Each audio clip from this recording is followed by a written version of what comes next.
That's single family. That's huge.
Can call the meeting to order. Yeah, let's just make sure, check.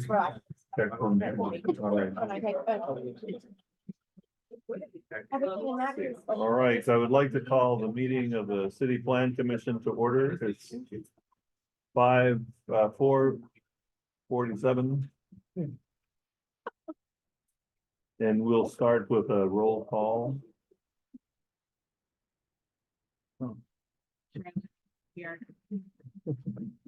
That's it, well. Hello, Jerry. And I'm Noel Sanchez. Rayon Manager, DPD staff. Robert Azar, staff. Megan DeSanto, council. Thank you. I'm sorry? Zoom's on. Yes, Oh. wait, why is it not? Hey, Lev, you wanna help for a second here? Zoom is up and running, but I don't know why it's not showing up on that screen.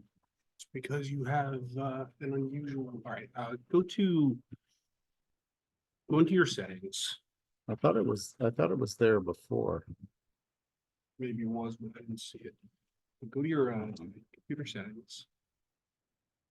Seems like you don't have it set up to mirror. You have it on you have it as 3 separately devices. Oh, okay. So Go to your start menu, just go to settings. That top one right there. And go to displays. Might be able to search it. And it'll also probably be under the devices section, if you do it that way.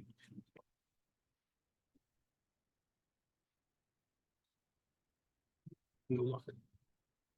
We'll just search it up. Yeah, try that. So. Put that. Try that, the extend option, let's see.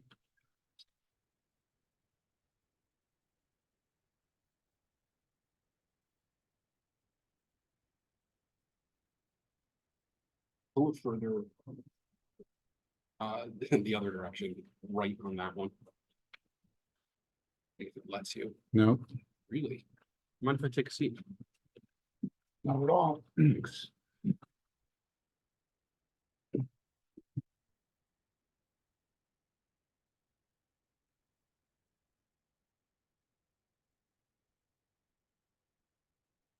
we don't want three, Yeah, we need it to be we only want two. right.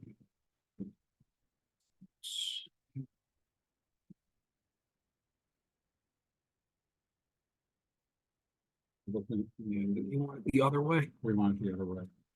Or let's try this one then.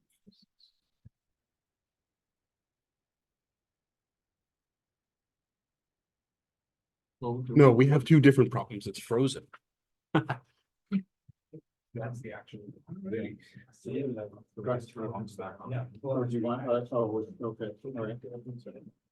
No, they haven't. We just. Sorry, folks, bear with us.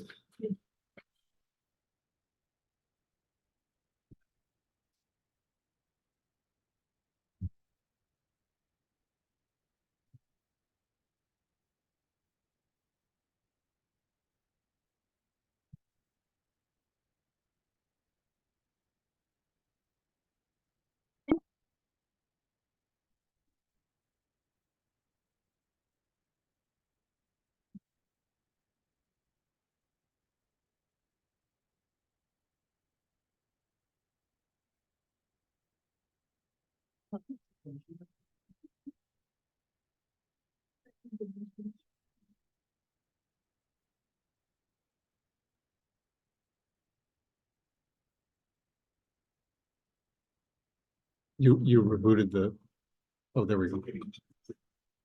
Okay.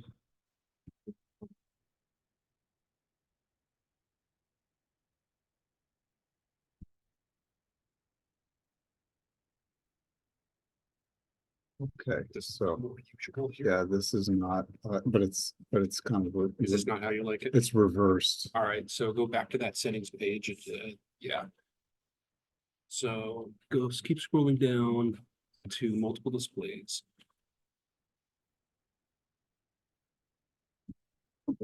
So, 1 and 2? Yeah, 1 and 2, yeah.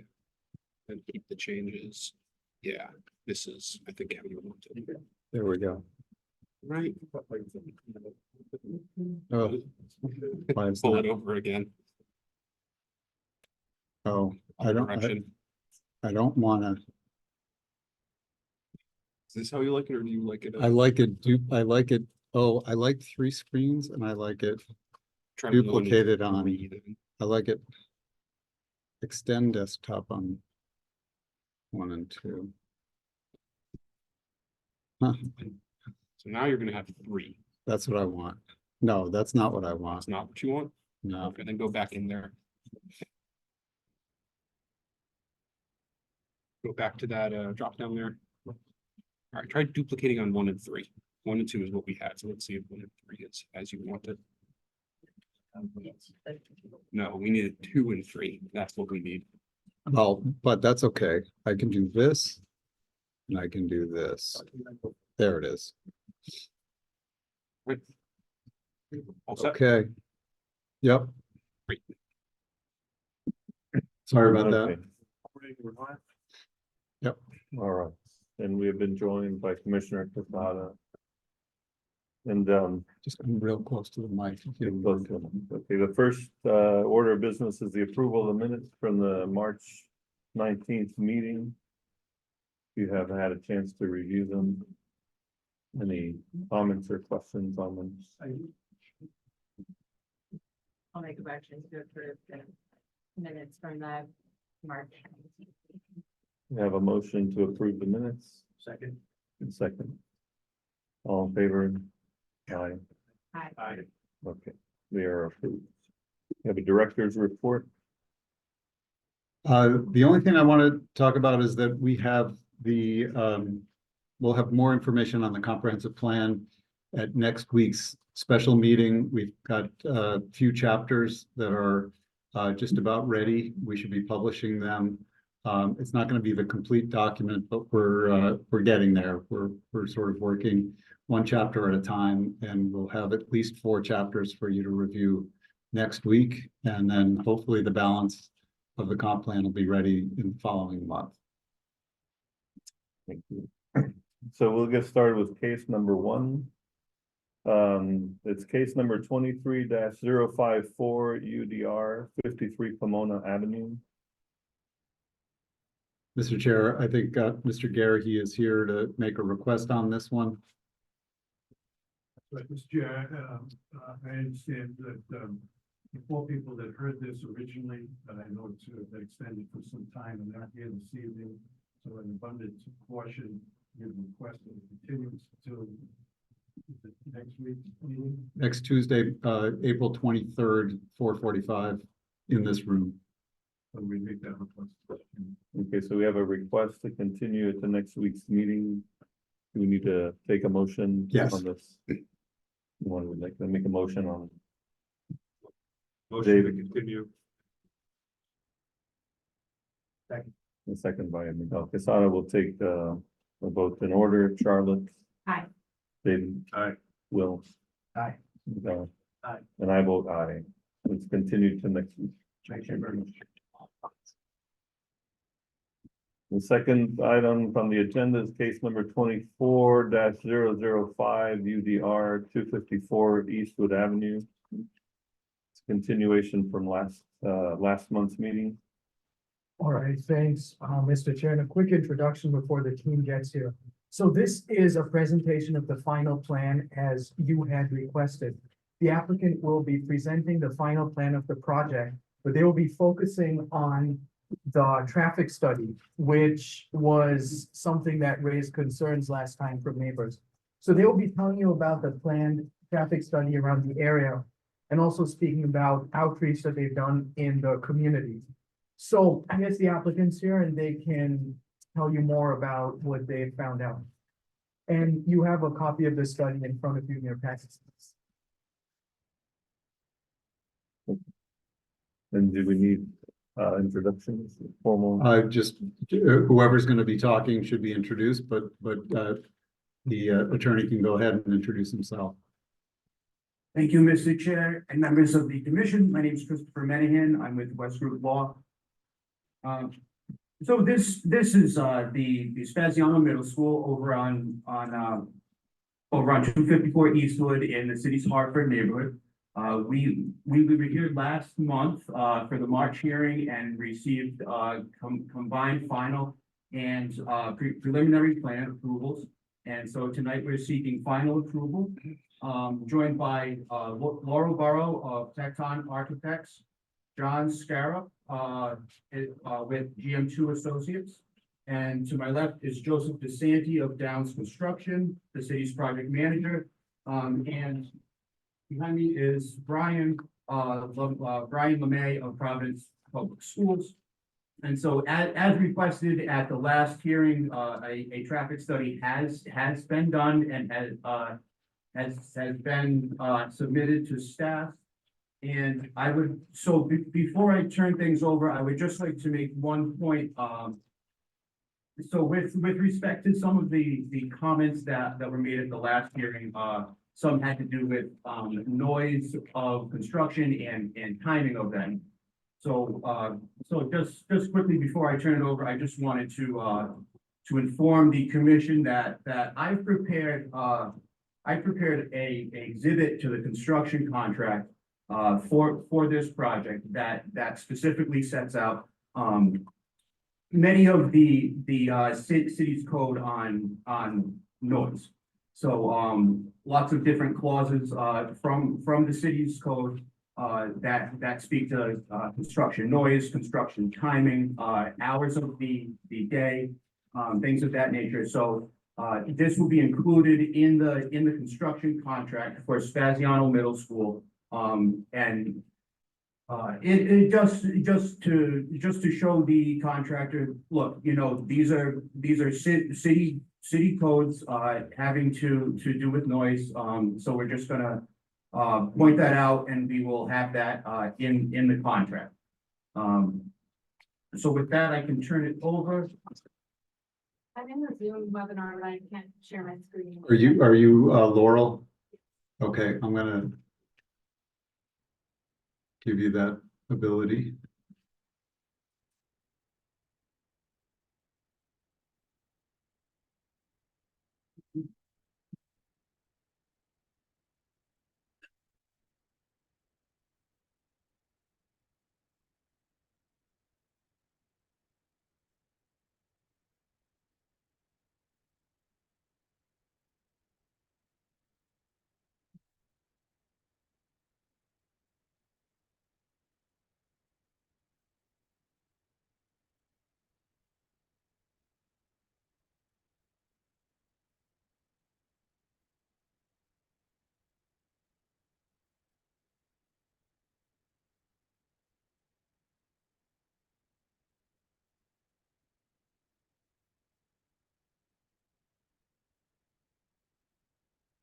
And design has already briefed everyone. We're here to talk about the new Craig Spaziano Middle School.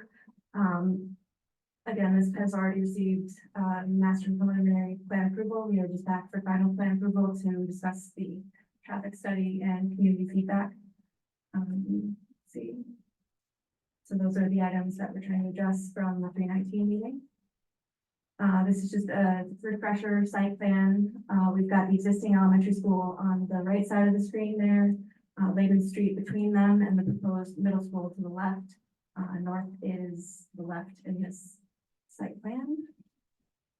So the idea is that these two schools are going to operate together as a pre-K through 8, pre-K through 8 school. Just zooming out a little bit, and I'm going to hand it over to GM2 to discuss the traffic study.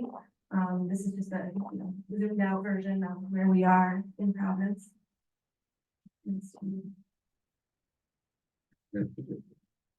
little bit of background. This is not the first school I've studied. I had a chance to do 20 plus in Pawtucket. I'm familiar with your type of site. I've done lots of these. I understand these kinds of situations are tough, especially in a school in the neighborhood. When we review these, our main focus is, like, how do we make it as safe as possible for the children, and then focus on traffic activity after that. So any of the suggestions provided in this memo, that's the basis of it. Just to go over those who may not be familiar with it. The middle school, the elementary I didn't school hear his officer- name. Okay. Excuse me, could you re-identify yourself? Sorry, my name is John Scarrow from GM2 Associates, the traffic engineer. Okay, thank you.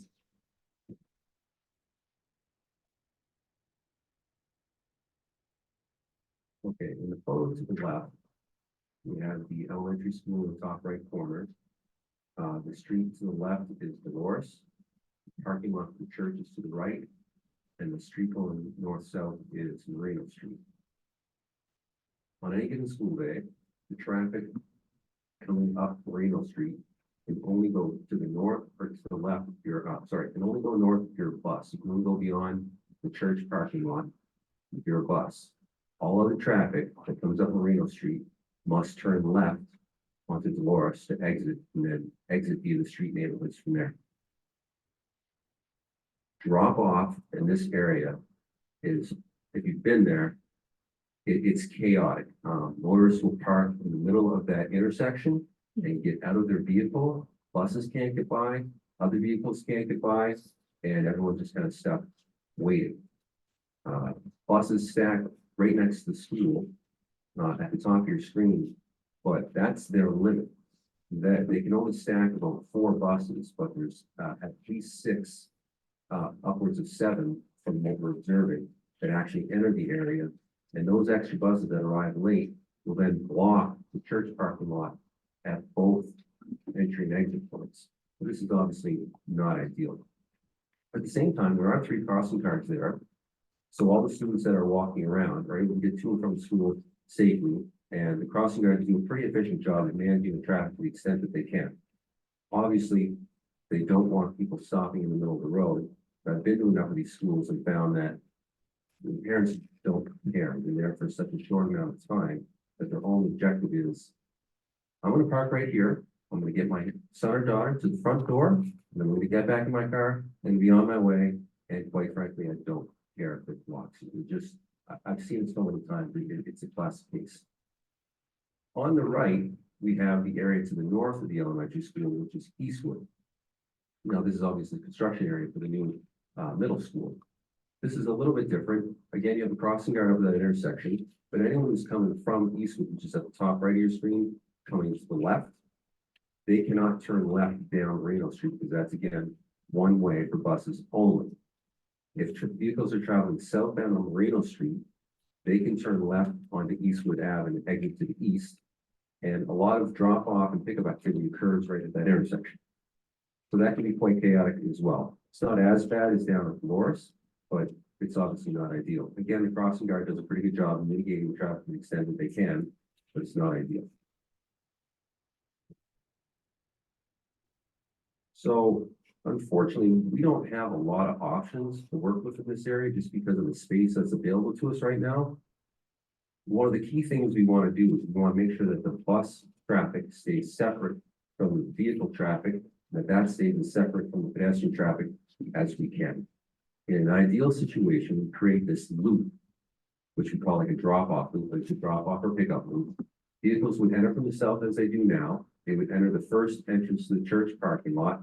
They would circulate and drop off on the north side of the parking lot and then exit straight out into Dolores and be on their way as they are now.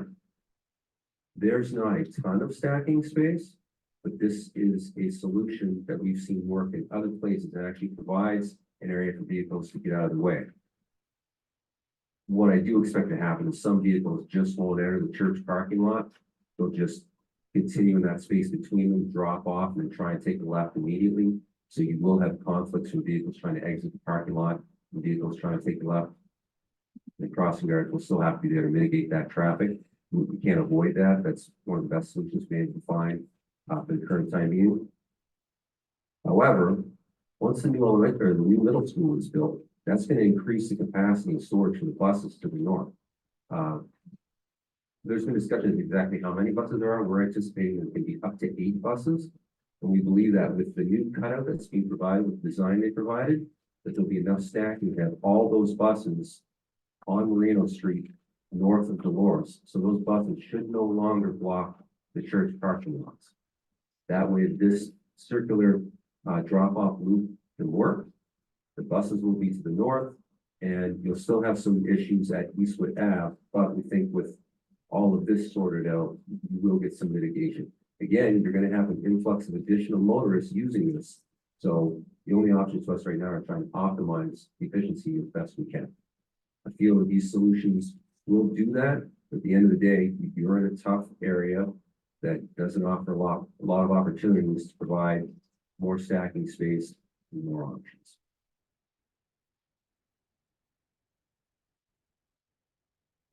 Question? As Brian LeMay from CESC is going to speak to the community outreach. Hello, everyone. My name is Brian LeMay. I'm Senior Director of Facilities and Capital Planning with PTSD. I've been with the district for just under 2 years, and in the midst of a lot of cool stuff that's happening with our school facilities inside of here, and I'm happy to represent PTSD as we continue on with our pre-K-8 model and building in and investing in this community. I attended the last meeting and I observed and listened, and I think that's a big piece of the engagement is listening and getting feedback. And then since that, we've done some outreach to try and action step, what we heard from the last meeting. So since then, we have sent a letter out to the neighbors in both English and Spanish, including parking passes for the households. And we also, noted inside of the letter that there are additional parking passes available within the school. So what this is for the houses that are directly impacted by school buses and drop off, is just to have some sort of visibility so that this way they can access spaces to get in and out where it's not impeding the crossing guards. Bus pickup and drop off can take 20 minutes, on any given day for them to do it, but it's a chaotic 20 minutes of offloading and unloading. And if neighbors need to get in and out of their properties during that span, it can be challenging at times, because we want to make sure that we're not adding vehicles to the mix of students walking inside of these spaces. So if someone has one of these signs, the crossing guards can help direct them and keep everyone safely out of the way so that they can access their properties. We've had some internal meetings with the school team to improve on the current drop-off practices. We're trying to not block these and try and make this as smooth as what it can. We're not opposed to pivoting if something's not working. The engagement of students, we've been working with the school teams over there on not only at Spaziano, but the pre-K-8 model, and how students feel about having a pre-K-8 building for their own. So there's a lot of advantages to having a pre-K-8 campus. Students can stay with the school community for a much extended period of time, with developing relationships with deeper roots, and working with these administrative teams for longer periods of time. So this is an example of having two buildings that operate as one pre-K-8 campus, as we're looking at building additional pre-K-8s throughout the city. We've had an internal meeting. We have our own transportation department, and we are looking at improving different ways based on feedback, based on traffic studies, on ways that we can make this process smoother. We want to get feedback and like I mentioned, to pivot, to make sure that we're servicing the neighbors over here. This is a neighborhood school. We want to make sure that we're not doing a disservice. It's supposed to be a value add to the community, and we want to make sure that we're allowing access to get in and out of these properties, but making sure that we're operating a school that's safe for the students as they're walking to and from at pickup and drop off. We've met with the crossing guards that are over there. I know on the public comment, there's sometimes the crossing guards got a tough job, so sometimes, the parent that isn't listening when they're getting directions on dropping their car off because, they're late for work themselves, or whatever the case may be. We're working out with them to try and do things in a positive manner, informing them that people that have the parking passes to allow them to get in and out of their household without any argument or any disruption. Parking, however they need to. So we're trying to work together with the neighborhood so that this way we're bridging this gap. We reached out to the city council office, including Councilwoman Vargas, to offer to speak at their neighborhood meetings. Since I've been at the district in just under 2 years, the PTSD has held over 60 community engagement events at all different levels. These are in-person meetings, these are city council meetings, ward meetings, Zoom meetings. We've talked about newer and fewer. We've talked about pre-K-8 models. So these aren't new concepts that we're bringing to the table. We're trying to find new ways to deliver this information out, so that this way it's to the broader audience. And lastly, we have a community meeting scheduled for Saturday, May 4th at Spaziano Elementary School, which we're going to be advertising out from 2 to 3:30, where we're going to open the elementary school up for community feedback, for neighbors to come and tour the building. We can hear concerns, and then we can work on making some action steps for that. We want to make sure that we're investing, to make sure that we're listening, and making sure that we're getting this feedback to make informed decisions with here. It's a major investment inside of this neighborhood. And we don't take it lightly that if we're adding a neighborhood school, we want the neighborhood to be on board with what we're doing at PTSD. Just inside here, we just added a couple of pieces of community feedback that we received with the opening of the elementary school. And as you can see, we gained some feedback from students and some staff members. Some of them are, cute little anecdotes that they can see inside of there. But you know, as we're building these schools, I mean, it's much more than just a school building. I mean, these are safe places where we can have community assets inside of there. We're building places that have, you know, community specific, planning behind them. And then we're backwards mapping and building schools around these. So we're taking a lot of feedback seriously, you know, when we're designing these buildings. And we're making sure that these are, you know, student-centered first. Thank you. Thank you. Any questions? Is that the end of the presentation? So does any of the commission have any questions for the applicant? I did want to ask if you would, you said you submitted to the contractor a noise ordinance plan. Could you read the highlights just for the public?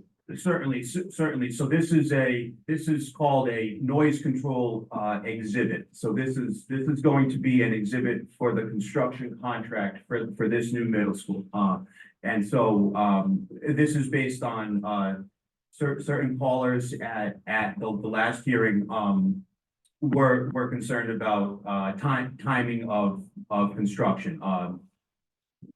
So this is I have about 10 provisions or so from the city's code of ordinances. It's chapter 16, offensive and miscellaneous provisions, and article 3 for noise control.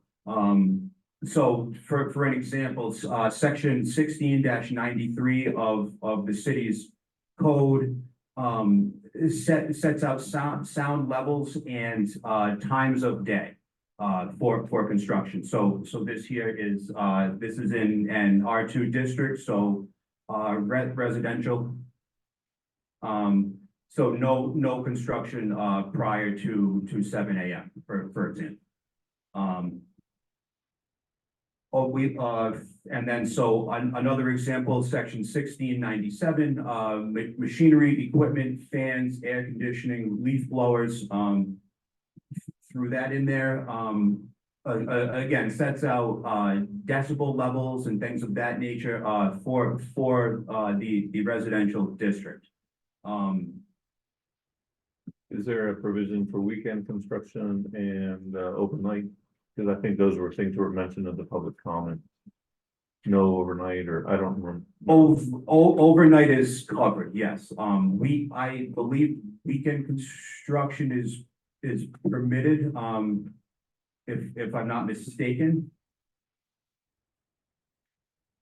So our construction contracts clearly ask the contractor to follow all laws. So that includes the entire city code. So so they will certainly be bound by, you know, every section of the city code. So if there's something in there that prevents construction during the weekends, I can double check, and if that's there, I can add that in. If not, they are bound anyway. Sure, thanks. I think what I'm just looking for, you know, for the public who was commenting on it last month. I think the weekend was an issue, and sometimes, and someone said, you know, working day and night, I don't know, but just kind of would like to know if there is anything specific about that. Are you the contractor? Excuse me. No. The builder is not here with us, right? See, I mean, I don't want you to read the whole thing right now. Just wanting to know if you could respond to those particular things. And then for the traffic study, I did have one question. There's a street there, Laban Street, and it looks in from the aerial view that there's a driveway or around the school that's there. And was it considered at all? Is there any way to use that or incorporate it to alleviate the traffic congestion? We did examine that, and one of the primary things that we learned right from the onset of the study was, like Brian said, we're looking to make a campus. And our understanding was they're trying to have that area between the two schools be pedestrian friendly and children friendly. It's currently gated at the Moreno Street end, and it's gated just to the east of the school. So it's a couple hundred feet. we looked at it and we didn't see that there was any benefit to students or pedestrians to allow vehicular traffic through that area. We didn't want another conflict point where kids and cars were mixing. We try to avoid that at all costs. We figured the marginal benefit that we might get by allowing traffic eastbound only on that street didn't outweigh the possibility of the crossing guards having to have another conflict to deal with. And because of that, we decided that modifying Main Street in any fashion was unfavorable. We did look at it. That was just the conclusion we came to. Thanks. Any other questions? Just to follow up on that. I think you're addressing allowing traffic on Raven Street, but did you look at sort of using that bit of street for buses to queue up? Because I guess I'm wondering why that wouldn't be favorable over blocking more neighbors' properties across. I guess it's not that street. Because I think right now what you're suggesting is that all 7 or 8 buses would line up for the full length of Marina Street, correct? Correct. Our understanding is that at least at the middle school, there's going to be a cutout. So the width of the street will be wider than what it is in the area in front of the elementary school. I don't think we have the opportunity to widen that area at this point because the school's already been built. But I believe that in the plans that Texas has made, there is a provision for a cutout that will move the buses away from those neighbors, so they will have not easy access, but it'll be available to them. I wasn't quite sure if trying to get the buses to make those turns onto Layden would be efficient. And if we did allow that, that would eliminate 1 to 2 spaces for the buses.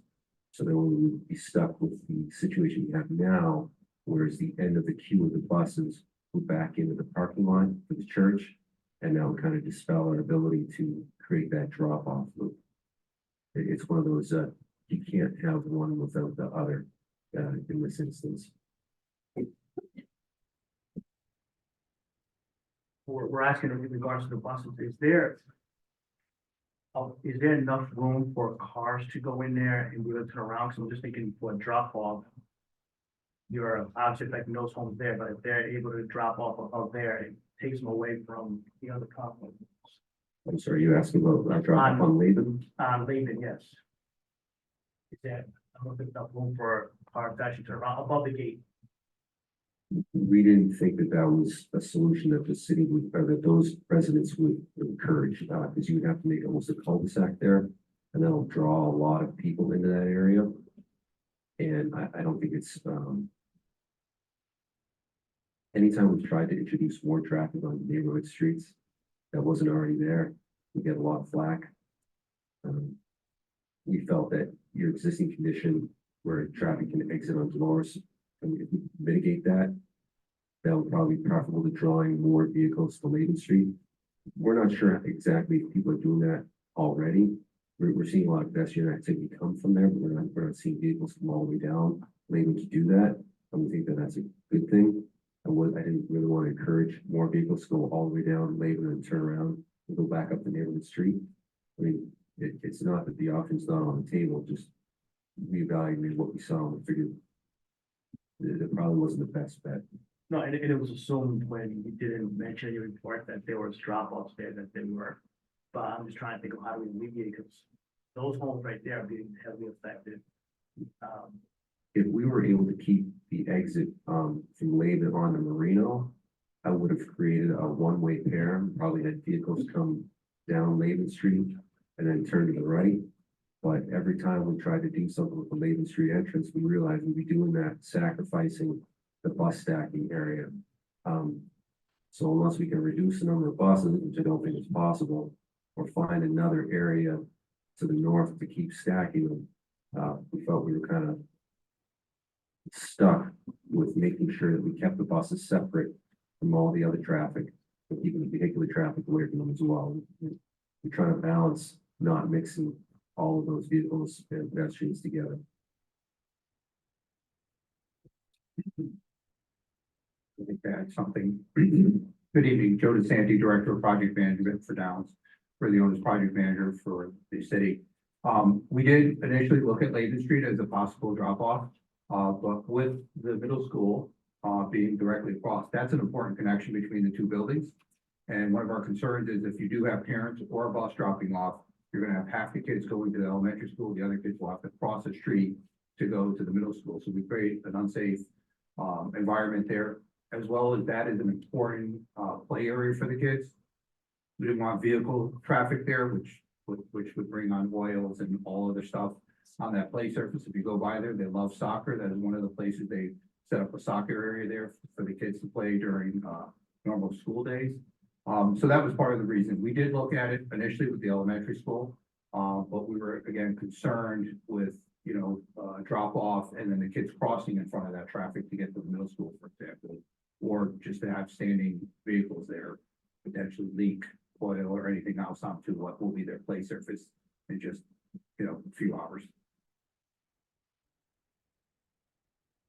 Is there an estimate of what the mix of student residency is? I think we were at 60-40 for the elementary school. Do you know what the new school is gonna look like, or is it too early to tell?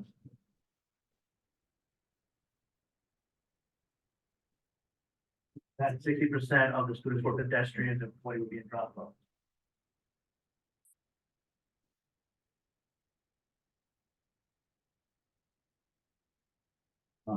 Yes, it would be similar. Right now, they just added a bus, but there was 6 buses serving the elementary school. They just added them so that this way it would just be easier for the current conditions. So there's 7 buses, but there's a lot of people that are, walkers are being dropped off by parents in the neighborhood. And the goal is for the students that are attending the elementary school to roll directly up to the middle school. So as far as adding additional buses, a lot of these would be siblings, that would be traveling together inside of the buses. So if you have an older brother or sister that's on the bus with you, one can go to the elementary school and one can go to the middle school where you have some shared efficiencies for parents that are dropping off. So you only have one vehicle dropping off or one bus dropping off. And we're still working through the logistics on how it looks on having middle school and elementary school students on shared buses. So that's something that we're still working on as a district. But I don't think there's going to be a large uptick in both vehicles or buses with adding the schools because of it being siblings moving up. So are you saying we have 7 buses now before the other school is built? Yes, right now there's 6. They just added a 7th bus to the school. So right now there's 7 buses serving the elementary school. And do you know how many will be added when the other school is? It's still being determined because we're trying to find out on the family impact on there. So right now we're working with our transportation department to find out how many of those fall into that category where it will be siblings that are going to be coming in. And also looking, if there's another place that we can queue up for buses or drop off, we can cross that bridge, if needed.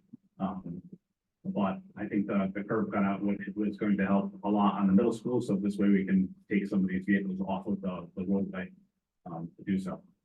But that's something that has been ongoing with our transportation department that we still don't have a full answer on it yet. And do the schools start at different times, middle school and elementary, or they start at the same time? Likely it's going to start at the same time, but we're still, again, working that out as a pre-K-8 whole for the district because it's not just this one site that would be impacted as we start looking at other schools that we're looking at. And Kazarian's up next, which is a pre-K-8 under one roof. We're still working on the logistics on middle school, elementary school efficiencies on bus drop-offs. With there, and then bell times is once that's a big bucket that we're working through. So are you say it's likely that there'll be 10 buses, 12 buses? Yeah. When the other school is operational? And what do we do then? It's tough to say, but I would say likely between 10 to 12 in total. But again, that would still be something that we would need to determine. Okay, thanks. Any other questions? Is the church, I think we covered this last time, but just remind me, is the church parking lot like a 99-year lease or how solid is that agreement? Right, so, so that agreement, that lease is a 10-year term. Which commenced, January 1st of 2023, so. So that parking lot lease, extends until January 1st, 2033. So we have a few options, first option is, we can extend that lease, in the future, maybe for another 10 years, 20 years. The option to purchase that church property is also a possibility. And so the other point I just want to make is that parking on that lease parcel is temporary. So the ultimate plan is to take down the former school building on the corner of Eastwood and Laurel Hill Ave. So that will eventually be permanent parking for these two sites. At that time, we may or may not still have the lease for the lot as well. So we might have both.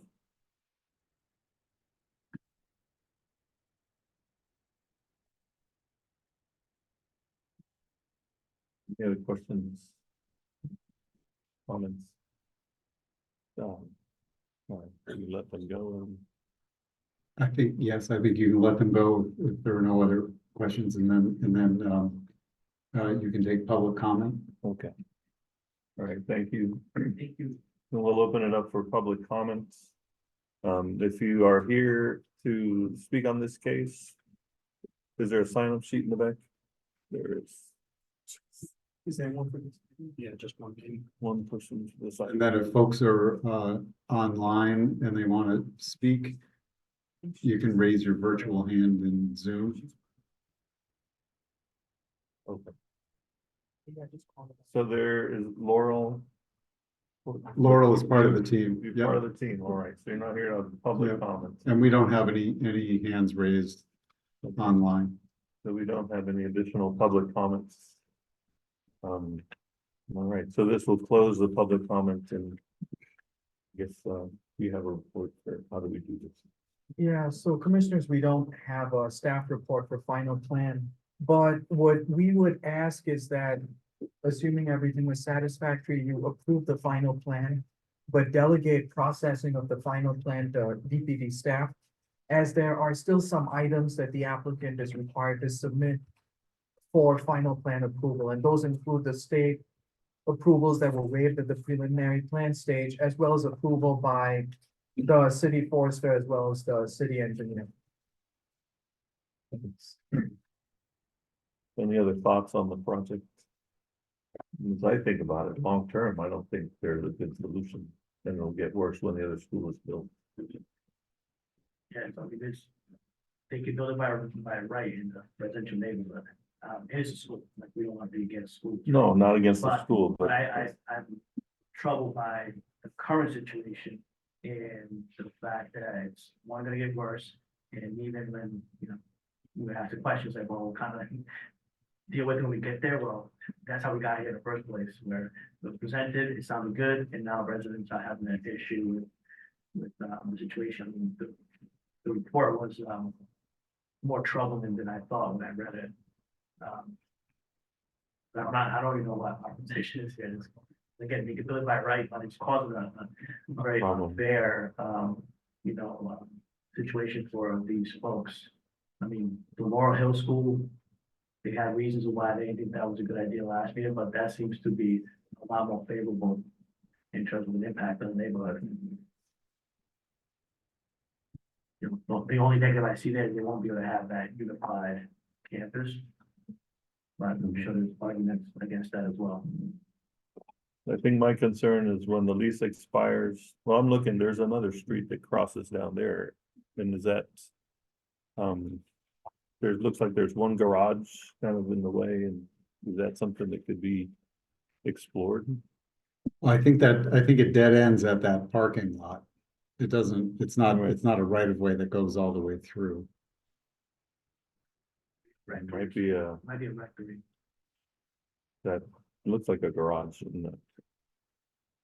But anyway, I think looking for long-term solutions. Be better to look now than down the road. And I see that, and it looks like there's a driveway around the new school and I think that might not be wide enough for, it seems like it might be a walkway. a walkway. But it feels like because the one building is already built, we've kind of shut down possibilities for traffic flow around that site. Might have been good to have a master plan for pick up and drop off before the first Building was built.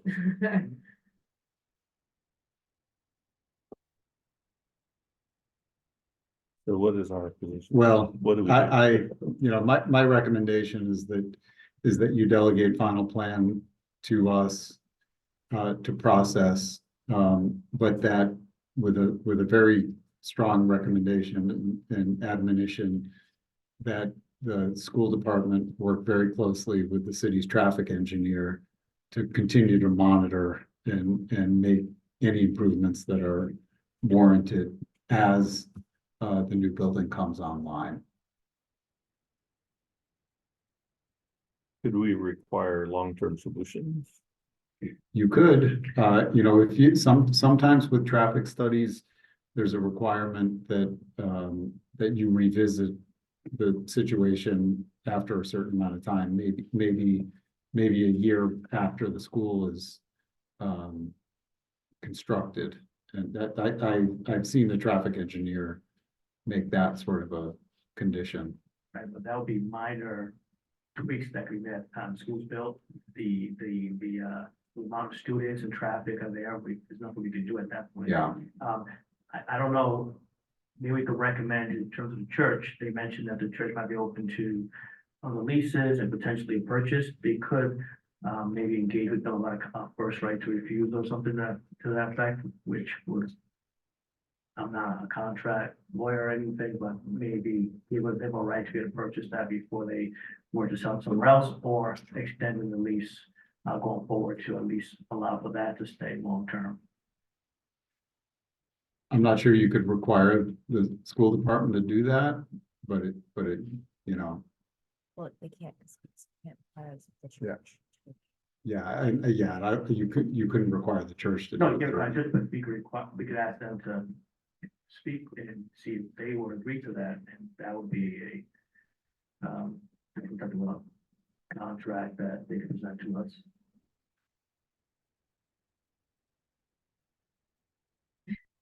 How do you feel about that? I mean, I think at a minimum, all we can do is ask them to make a good faith effort to engage the church in that type of contract, but we can't require that of them because we can't require the church contract with the school department. Well, again, it's not required that the church to agree, because we were not engaging with them, but you could ask them to first engage with them and present a favorable contract that we would find protects that area.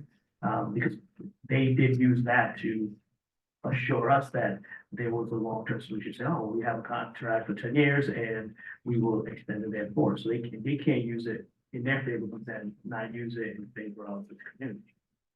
Are you saying require, I'm not sure, I have not seen that contract, I don't know if it has an option for extension. If it does, maybe we can have the lawyer speak to that, we could require they exercise the option, I guess, but I'm not sure that contract includes an option to extend. Does it? Yeah. And I'm not required if the option is unilateral or mutual. It's mutual, it's problematic.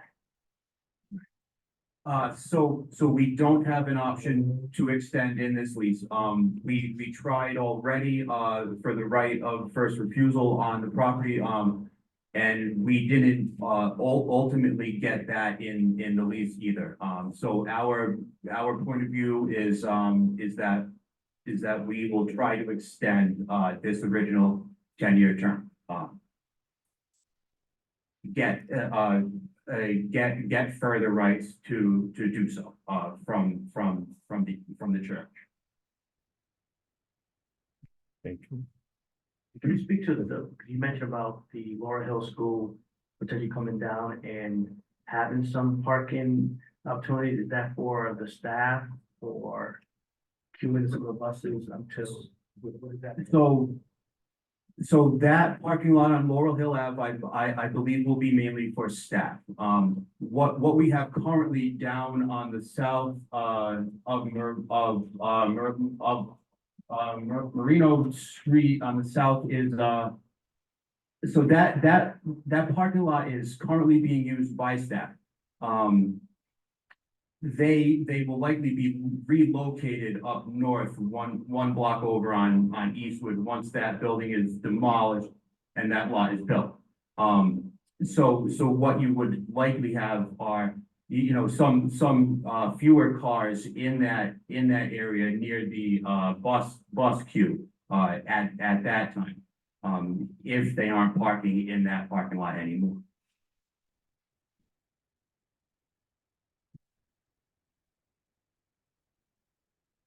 Can I ask a technical question about Latham Street? So that street is part of one of these parts. How does the school control that street? Like how was it originally shut down as the street?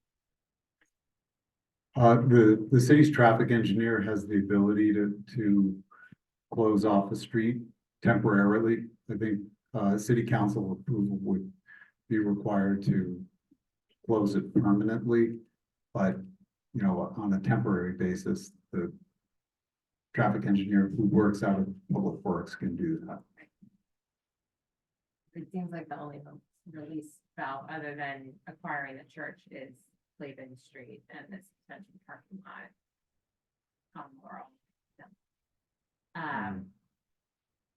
It seems like when they're 10 to 12 buses, Latham Street is probably going to have to get used in some way. Like that. So, okay, so what can we require at minimum? Well, I think you can require them to continue to monitor traffic, to work very closely with the traffic engineer.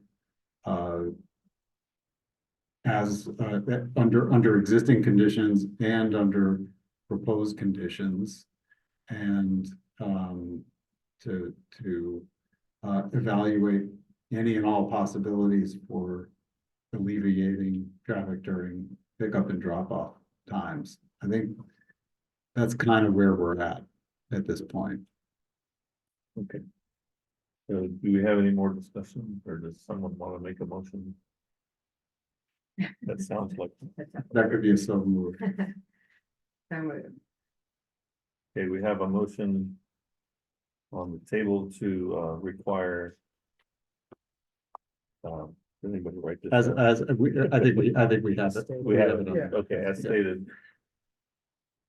We have a second. Second. Let's take a vote. Charlotte, Aye.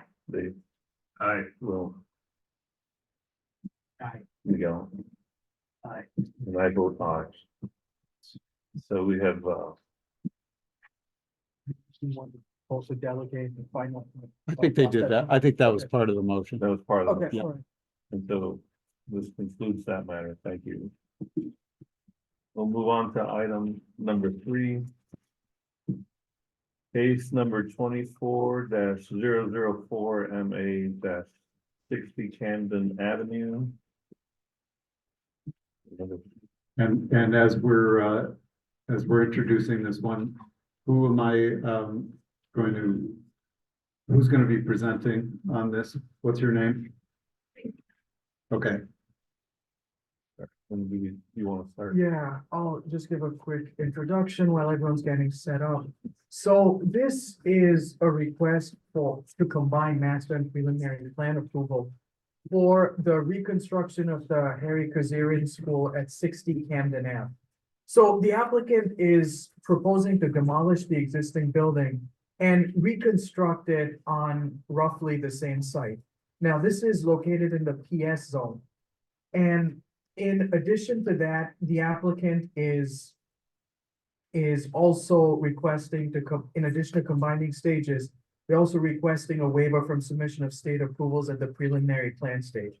So the applicant will be walking you through the building's design, building and site design, and they will also be talking about traffic, landscaping, environmental management, and other items that you see at the preliminary plan stage. So, yeah, the applicant's here and they can tell you more.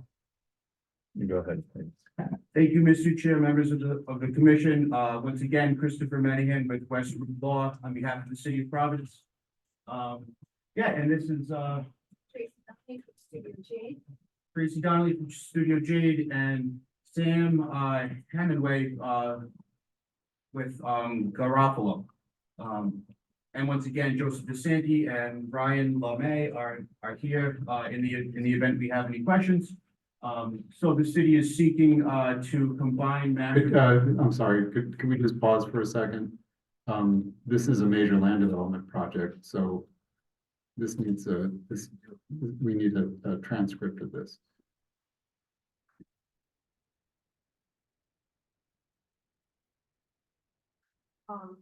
No, I just want you to state it again, the lawyer. Christopher Menahan. Menahan.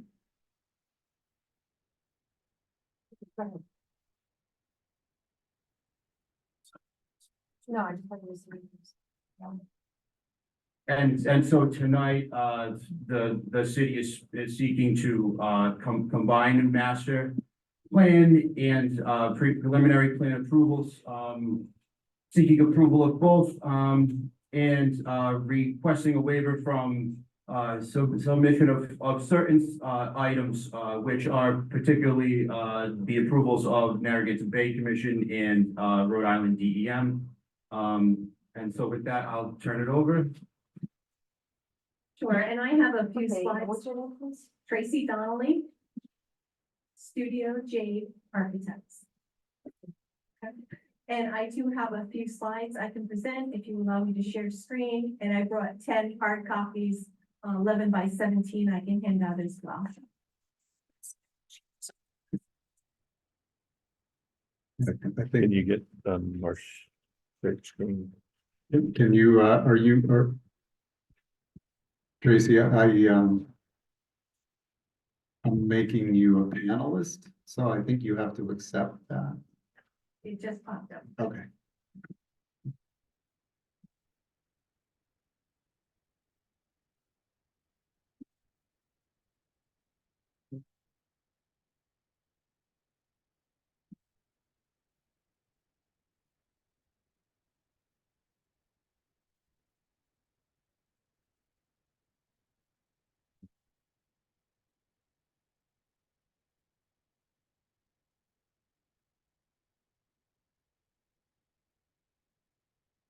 Okay, thank you. So we are here to talk about the Kazarian School. It's an existing school building now, housing grade up to grade 5. And we are looking to expand that to one of the new pre-K through 8 models. The existing building would be raised and a new building built on the same site. The existing buildings abuts city property. There's a park, there's an early childhood education center, and there's a community center on all the parcels adjacent to this property. The existing building is a 2-story building with a basement. There's also a pool on site that would be open during the summer as well.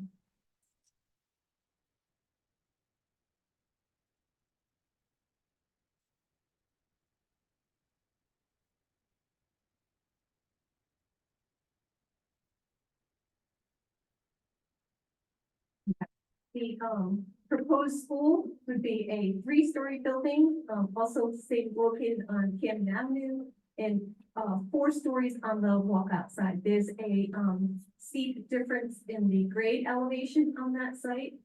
The proposed building footprint would be reduced by approximately 18,000 square feet without the gymnasium building that's there now.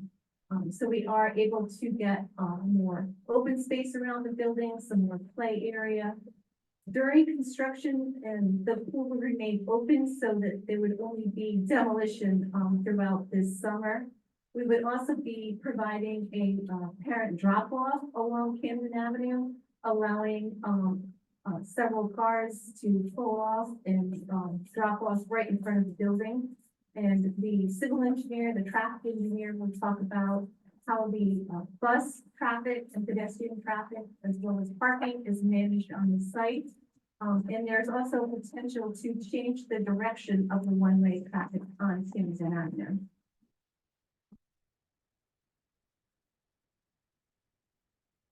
There's also a landscape plan. I'll turn that over to the civil engineer to discuss.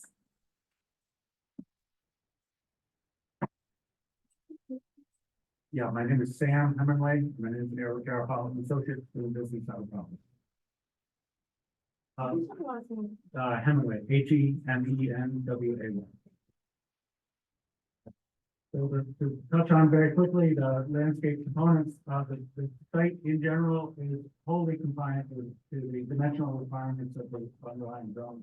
So the building setbacks, parking areas, impervious cover, building height, et cetera, are all met by the project. One of those ordinances that I don't need to permission is regarding to landscape canopy coverage, as well as interior landscaping within the parking field. So the project does propose a very modest increase in parking for the school. Again, the building footprint got reduced by adding the floor. So we have slightly more parking, but have introduced interior landscaping islands in accordance with that ordinance. There are not too many trees and no specimen or significant trees identified on the property by the forester. But we have identified several trees, large trees on the site, particularly on the north side of the property where it abuts the park, the Fatherland Park, the skate park is immediately north of the site. So we'll be maintaining those 3 trees to the extent that we can. A lot of construction will be very close to those trees, so we're making every effort to save those trees and then supplement it with additional large canopy trees throughout. The specific property, as I think was at least alluded to, is 2 acres on an overall complex of properties that is much closer to 8 acres. So some of the improvements that you see on this plan are actually off of the school property. And the landscape analysis that we did was specific to the school. But those areas that you see where there's where the gymnasium currently is, where the early learning center is, the Smithfield Early Learning Center is to the west of that property, south on the plan. We are similarly introducing landscape elements in that parking field. We're trying to reorganize it a little bit. There will be additional discussion on traffic, but the general intent here is to open up the bus traffic, which comes in on Danforth Street. So that Danforth, if you recall from the overall plan, extends up to Smith Street. So we're going to open that up and provide better stacking and circulation for the buses. Again, loading and unloading as they currently do on what I would call the backside of that. And so the lower level of that by the pool and the early learning center. So that general move will be maintained. The parent drop off is anticipated or was proposed on Camden Street. We are widening Camden Street in front of the school, but not for the full length of the park, so not the full length of the city property. So we'll get new sidewalks along Camden Street and a bump out to aid in the loading and unloading of parent vehicles. There is some discussion about Camden Street being a one-way, the potential to modify that to better improve the overall circulation of that part of the city and specific to the school. But that has not been finalized. There's a lot of interest involved in that type of a change in the city, including obviously the city traffic division, but also because Smith Street is a state highway, a signalized state highway, pretty significant coordination necessary to make that change, and we need to make sure that everybody's interests are covered by the improvement. Um, I don't know if this is the right slide to do it, but I'll touch briefly on, the waiver has been, a waiver request has been made as it relates to, a specific state permitting for the project. There are no wetlands on the project, but the project will exceed an acre in size. So RIPI's approval at the RIDM will be required. Similarly, the NBC permit for the discharge from the site has been put off until we have a clear indication from the city in the direction this project's going to go. It's a fairly straightforward permit, as there is currently sewer service on the property. There are separated sewer and storm facilities at the site.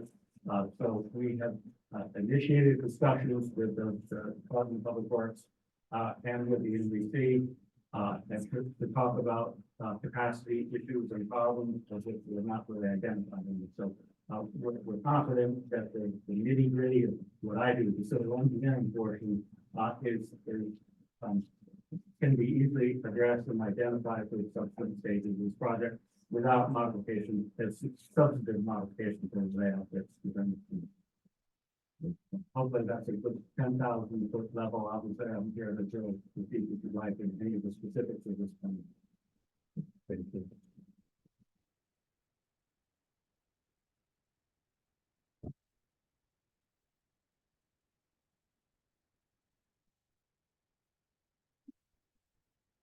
For the record, Paul Bannon, representing Beta Group, Lincoln, Rhode Island, who prepared the traffic assessment. As part of our effort, we reviewed the site plans with Garofalo Associates, working on the access and school operations for the proposed design.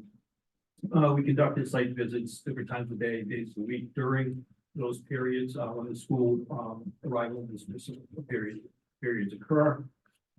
We inventoried the project area for land use of the Buddington school property and roads that service the school. We obtained traffic count information along Camden, Smith, and at the intersections that service this area. Then we assessed the safety and operations of what was going on at the school during those periods, and we reviewed and made recommendations as part of this future plan. The school is located along the westerly side of Camden Ave, which is a one-way local road extending from Blackstone north to Douglas. Access to it at its southern end is Blackstone Ave through the signalized intersection with Smith, Vale Street, and it's halfway up the roadway, and then Chad Brown at the northern end just past the park. Secondary access to the building is available off at Danforth, which is a short 250-foot road that was a dead end to the school property and the recreation facility and the early childhood learning center. That's where the buses presently are serviced. So that's a good thing for this site, where, unlike the previous application, everything was jumbled through one location. The separation with the buses, so they don't interfere with what's going on with the parents and teachers for access to the school. Existing school services grades K through 5. The future condition would be K through 8. The arrival period is 9 a.m. And the dismissal period is 3:30. The arrival and dismissal procedures during the morning, all parents have to access, or anyone that needs to access the school has to come through Smith Street, Blackstone, from the south to the intersection. So all the traffic associated with the school has to go through an intersection that's challenging in itself. The procedure is Camden Ave is the drop-off area from the school. They have a monitor that's out front of the school. They code off the loop area in front of the school. So that's just a pedestrian where the kids are walking in. So a monitor stops the cars for the parents and directs them to let their child out. So the children are getting in and out of their cars in the street. walking between vehicles, so it's like most school conditions, chaotic. But the monitor manages, because it's only one car at a time, in the flow. During that period, because you have a short window for that, arrival period, there's only 500 feet from that point with the school property frontage to Truckstone Ave.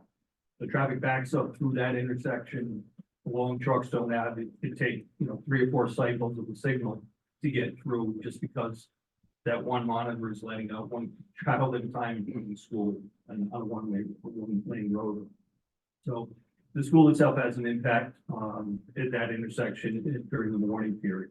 During the afternoon, parents, it's less disruptive, less congestion through that intersection, which is a good thing, because that intersection operates in constrained manner during the afternoon periods. But parents, because they have to park, exit the vehicle, go to school, walk to the school, and go get their child, the roadway is free, but in order to do that, there's no parking on the campus site, so they park on both sides of the street. The roadway is not wide enough, so they're on the sidewalk. The sidewalk is wide. They're still up on the sidewalk during that period, extending from Chad Brown all the way to Truckstone. So that's one of the reasons that we looked at having a pull-out, drop-off, pickup lane in front of the school to provide some widening and improve efficiencies. Camden, it's a 24-foot wide road, the sidewalks on both sides. There's limited signage for pedestrian crossings and markings. So we've made recommendations to enhance the crossing locations, marked crosswalks, for signage and both visibility in the road. Parking is allowed along the easterly side of the road. It's all residential. And parking is permitted along that side of the road. On the school side and park side, there is no, parking is restricted. The primary intersection we looked at was the Smith Street, Truckstone Ave intersection. It's a state-owned intersection. It's got 6 legs, 5 of which are serviced through signalization. The Camden Ave doesn't need to be, because it's an outgoing leg of the intersection. So we had concerns relative to the morning condition and the impact to the intersection. And we look at that further when we were asked to look at, potential for shifting the direction, reversing the direction of Camden. The traffic volumes on Camden, roughly 1,100 vehicles a day, half of which are typically related to the school during the 1 hour period before and the 1 hour after. So when the school is not in session, or even during the middle of the day, when there's nothing going on relative to the school, you have maybe 30, 40 vehicles using that section of road. So most of the traffic that travels the road on that section on a daily basis is associated with the school. For the future conditions, presently there are 525 students. That translates with the numbers we got for the traffic to roughly 190 parent vehicles dropping off their children. If we expand that by 125 students to the maximum 700, which is proposed, using that same ratio, we probably increase that volume in that hour by 76 vehicles. So it's not a major increase in traffic, but the concern is as identified. Just briefly going over what we proposed, and Sam has indicated, based on watching what happens out there, we recommended that the drop-off area be created to allow students to get off on the school property, not within the street, we recommended enhanced signage and crossing, along Camden, and potential, there's no, speed limit signs or, indications, of what speed should be. Either relatively low, during those periods, but they can be much higher when there's only parking on one side, during the course of the day. So the speeds can be high. Excuse me. The school bus area in the rear is being enhanced, where today, the buses just come into a parking lot. We're creating a bus loop in the rear. So it would be a formal bus loop application with sidewalks that extend all along the queue lane, for the buses. And that area is adequate for the proposed number of buses for the school. Based on our initial review, in discussions with the team in the city, they asked us to look at what would happen if we reverse the flow of Camden. Doing that would increase the queue distance, that occurs. As I indicated, it's roughly 500 people in the school to Blackstone. If we reversed it, the school to Chad Brown is another 300 feet, over 800 feet. So that will allow parents to queue up in that direction. It would also get the students off the street side, where they would be getting out on the school side onto the sidewalk at the front of the school. In order to do that, we looked at several options. We met with the city traffic engineer, we met with the DOT. And the DOT had concerns because they look at the whole Smith Street corridor and all the signals along this lane. And were concerned by adding an additional phase to the signal, and felt that it would not be appropriate and could cause issues along the arterial, that they're making some signal enhancements currently.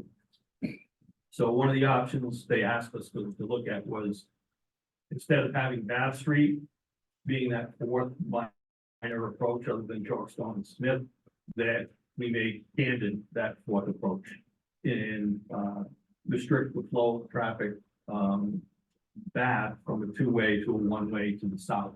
So we just swap the outgoing intersection, which is both offset slightly from the main thoroughfares, which are also skewed. But doing so would be an acceptable condition for the state that they would consider for changing Camden. That will require additional study on its impacts for traffic circulation on that section of the city with Warren Street and one-way streets on that side of the intersection. Working with the city traffic engineer, we would have to submit a formal physical alteration permit for the state DOT to make any changes, because physical changes would need to be made to the same equipment. And then I believe city council action would need to be made to formalize the direction of condition of change between Bath and so that's what we've proposed, and it's being indicated that discussion is being had, but we think we've made enhancements over existing conditions, and they can be furthered, but we feel that, again, you're in an urban situation with constrained site conditions, but there are benefits with the separation of the school buses and lack of impact to the between the elements of concern of schools, of parents in school buses and stuff. So we believe we can move forward with the current plan, but we're willing to pursue the change in the direction of flow on Camden, which will also be a further enhancement. Thanks. Thank you. Do we have any questions for the applicant?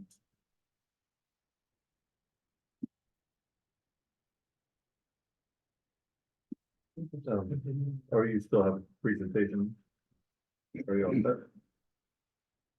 Yes, we do. Sorry about that. Okay. So this is just the exterior elevations showing that the average median grade is 61 feet. The building height from grade would be 50 feet. So we are in compliance with the regulations.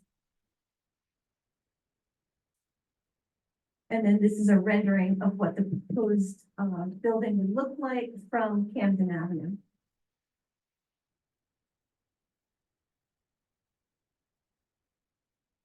That concludes our that's great. presentation. Thank you. And is this in this picture where the drop off is, the new drop off for the, That's correct, where the road would be widened so that parents would pull up and drop off right in front of the school. and just for clarity, the direction of traffic allows for the driver's side to be on that sidewalk or the The passenger? driver's side is on that sidewalk with the front floor, that's. And so they're gonna reverse it Reverse it. to get the other side. Thank you. How, has there been any public engagement, neighborhood?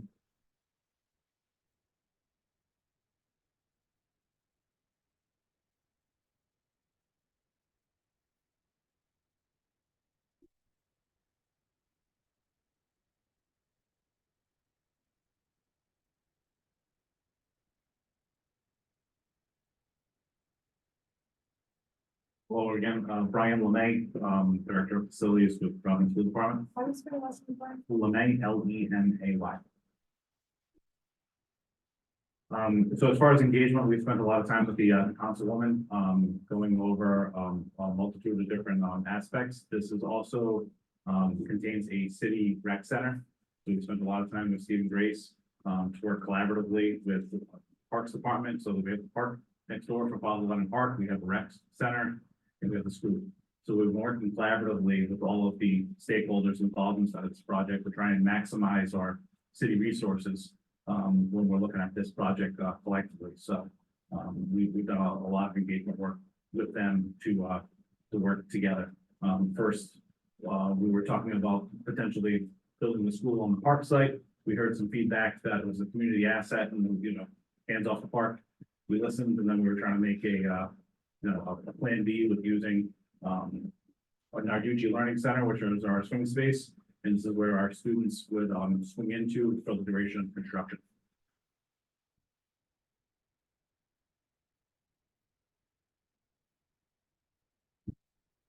Good evening, Joe Santi, D-E-S-A-N-T-I, Director of Project Management, Dallas Construction, Cities, Owner's Project Manager. Just a couple of things to add on any school project. These projects are funded through RIDE. There's a requirement for us to have community engagement throughout the entire process, even on the early stages. So there's multiple community engagements that has happened on this project, on the Spaziano and any other project that we bring forward here. In addition to that, we have a community engagement, receive feedback, and then have follow-up meetings as well with the community. On this particular project, as Brian stated, we did, as we do with most projects, attend the council meeting as well. Make sure that we have all the community engagement that we can get. And it is a continuing process. We do not stop. We continue the process as we go even into construction. And the intent is to construct this summer? The intent right now, schedule-wise, is to start the interior demolition of the building this summer. We'll be moving the furniture and the contents out at the end of June to their swing space. Start selective demo. We have, again, through conversation with the community, we have a commitment with them that we will not do any building demolition during the time that the pool is operating. So we won't start any major demolition until after Labor Day. And then construction will start shortly after that. Thanks. Any other questions for the presenters? Two questions. We did get a letter in regards to this project, but in your outreach efforts beside the park, any other responses or any criticisms or anything that was in that?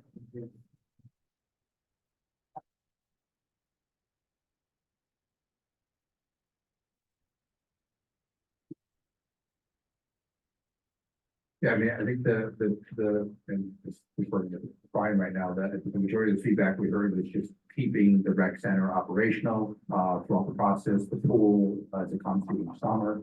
Not aware of any other, you know, items that we received from the community. There was, well, I think it was actually some commentary from a resident about the illicit activity surrounding the current school and I guess open up to you if you have any feedback in regards to that or anything, any comments, but I always thought schools were very protected areas with a lot of vigilance. You have cameras and everything on the facility, correct? Yeah, the current facility does have cameras. The new facility actually is gonna take up less space and it's gonna be more open, so it's gonna be more visible. Right now, if you go to the existing area, there are some areas where you could probably hide and do some illicit stuff. I can understand that, but the new facility is gonna be much open, more lighting, more cameras. So I think that would help that situation as well. Thank you. Any other questions? Yeah, thank you for the presentation. And you looking for public comment next? Yes, we can open it up for public comment. Folks in the room can sign the sheet, and those who are online can raise their virtual hand on Zoom. So if you're here to speak on this matter, there's a sign-up sheet, or just let us know. And then we'll hear the staff report as well before we take public comment.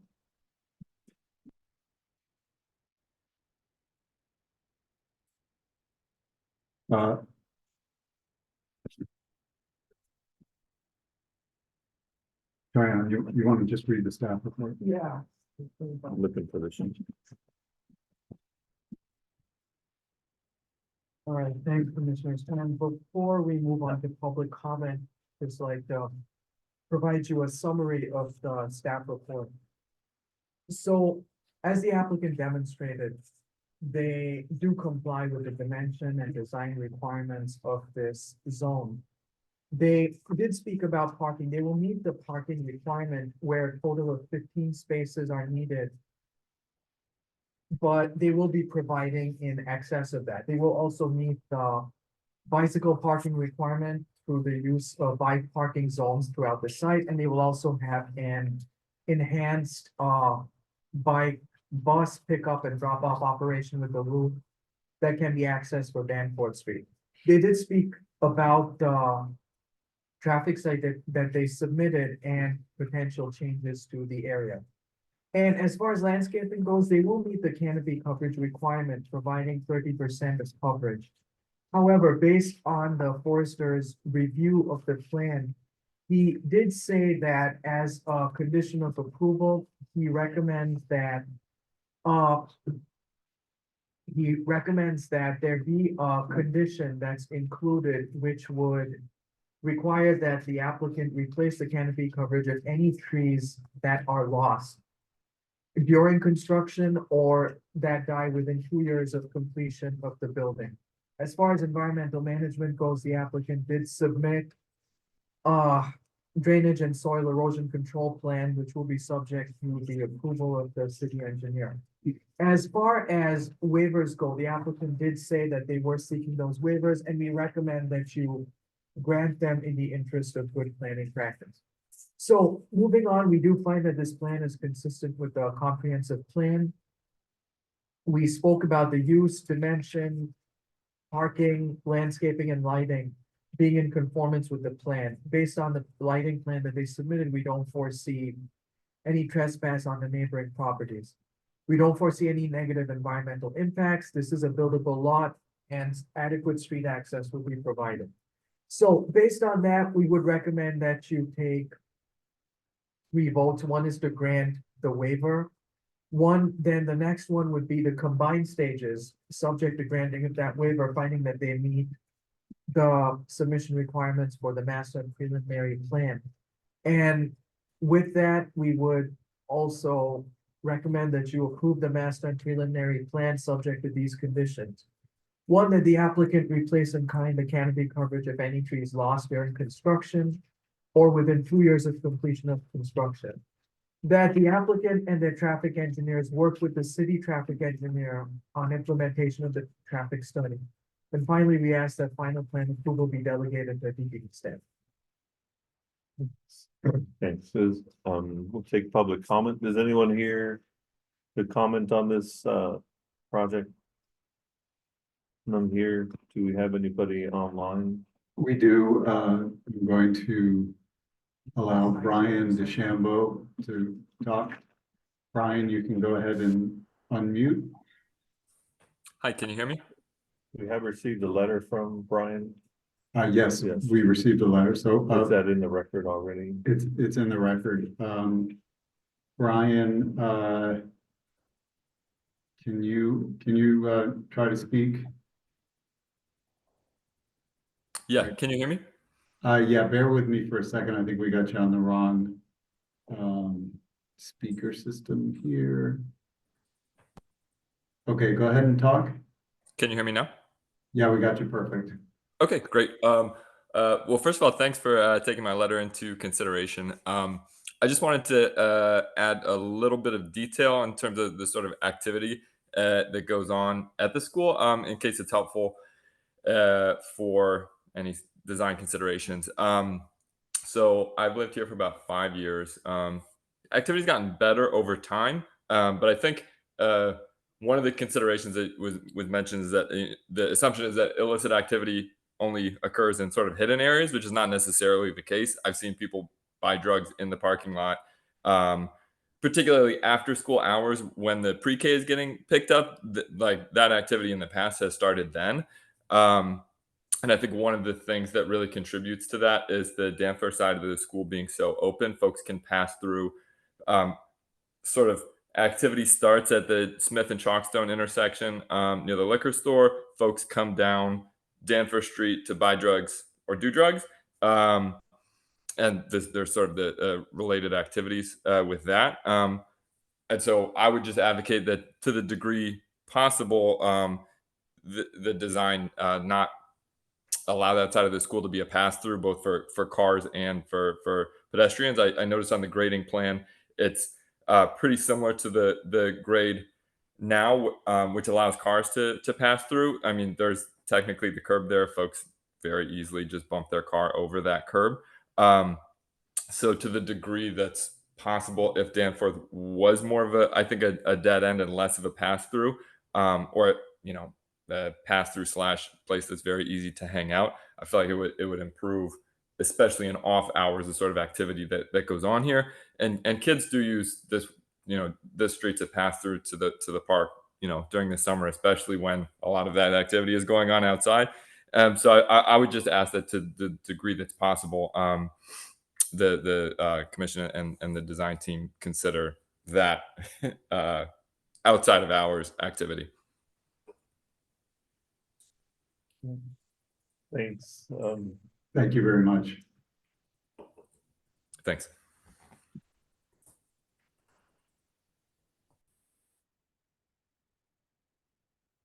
Is there anyone else online? Nobody else online. I think we have one. We have one hand. You can come up to the microphone over at the table. Just make sure you state your name and spell it for the record, please. Sure. Good evening. My name is James Baum, Bravo Oscar, or Bravo Oscar November. I'm sorry. Did you say James Bond? Baum. B-O-N-G? Yes. Okay, thank you. So I'm a resident, 23.5 Danforth Street. It's noted on the preliminary plan as building under construction in 1969, block 227. Depending on when the traffic plan was created, perhaps those residents may not have been factoring, but perhaps they have, depending on how recent any updates, surveys. So to To echo the comment made by the previous speaker, Brian. Excuse me, can you speak closer? Yes. Is this better? Yeah. Yeah, great. So to echo the previous comments made by Brian on illicit activity, it is true. I've noticed that there is drug use and homelessness in daylight outside of school hours as we approach evening and particularly on weekends. So I would encourage the school to ensure that safety is a priority within the building plan. I'll clarify that I am fully in support of the upgrades being made to the elementary school. I think it's great for the community and the children overall. Having said that, I will also note that there are now 8 additional residents on Danforth Street. So I live on 23.5 Danforth Street. So specifically on the topic, formalizing a bus loop. Comment I want to make is that the bus loop, so consideration for the bus loop is isolated to the school property. Currently, bus traffic, or when it's stacked, spills through Danforth Street into Smith Street as well. There is also some level, well, it's gotten better, but I think the school has taken the fact that these units are now occupied into consideration and adjusted the buses accordingly. But for the future state of the school, it's definitely a symbiotic relationship that needs to happen. So I would encourage the developers to take the accounts, take the needs of residents into account as well. Thank you. Thank you.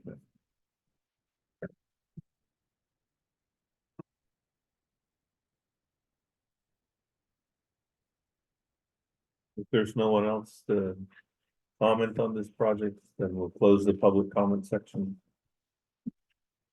Any thoughts from the commission? Questions?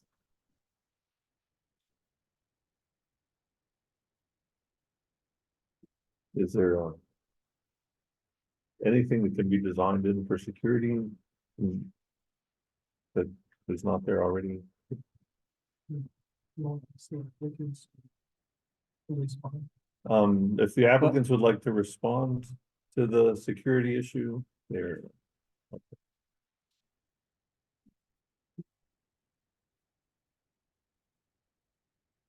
And I guess while we're at it, how many buses fit within the school property along that loop without blocking those other lots?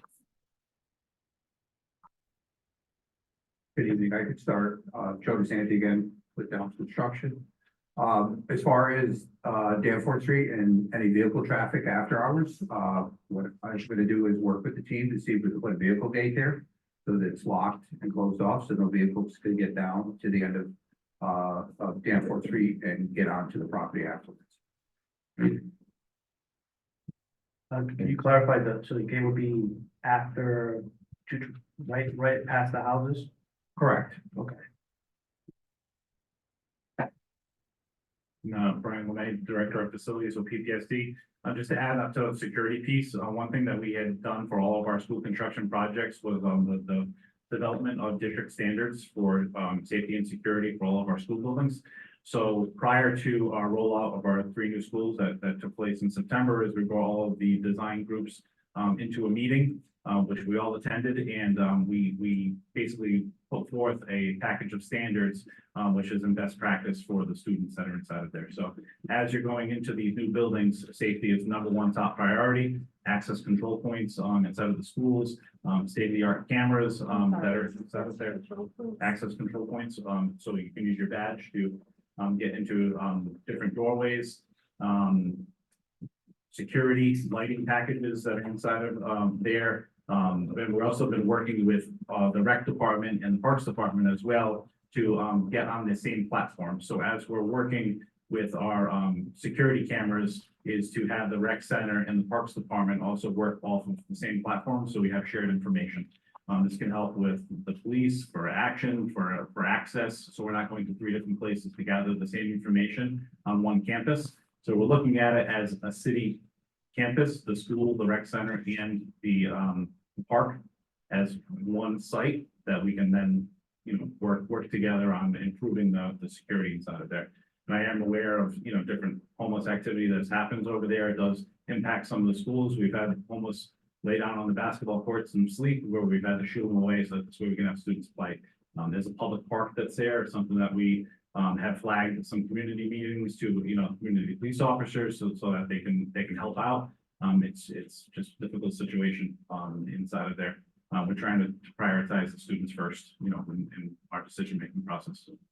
Sure. As I understand about the students, but it sounds like the after hours are a problem on the site from what they've said in the neighbors. And so is there, aside from the police, is there anything that the school department is doing about that? Is there anything they can do? Yeah, I think with the new plans, it would be improvements to all of those set pieces, so we can, you can document, you can have, hard data to bring back to the police department now that we would have shared platforms and shared information.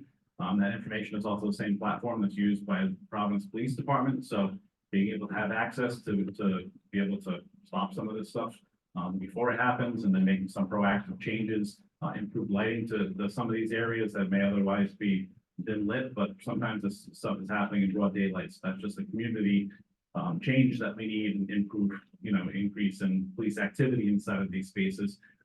There's it's not only the students that are there, there's a whole community of residents that access the park and the rec center. So there's a lot of kids that are on site over there. Last thing we want someone picking something up that they shouldn't and get injured. But yeah, I think it's a community issue that we should all work together towards solving. Is the goal, so the goal is to not have vehicles come through there after hours, but to allow pedestrian pass through to the park, is that correct? Yeah, the park has full access to Camden, so you can access the park, the public park, so you can access that at any time. No, Right, but I'm wondering about access through the site after hours from Danforth. you mentioned the fence, is it, I thought it was just behavior. Yeah. Was it for both? We could do both. We could put a fence at the perimeter of the school property where it meets the park as well, so that it's not a pedestrian walkway after hours. We definitely could do the vehicle gate. That's fairly easy to do. We'd have to look at what kind of fencing to put, because again, we want to make it inviting. The kids are going to be using that park during school hours as well. But we certainly could look at some kind of fencing there to, I guess, not have the pedestrian type traffic. I don't mean to jump into your comments, if this is different, but I think pedestrian access is important there, because I think there was some commentary saying that kids do come through there to go to the rec center. Otherwise they have to walk all the way around to get over there, which wouldn't be ideal. We do currently have it fenced and gated so that you would have to walk around the sidewalk to get to the park. Oh, that's gated now. Yeah, if you look at the site plans, we do have pedestrian gate and fencing, so you cannot cut through the back sides of the school.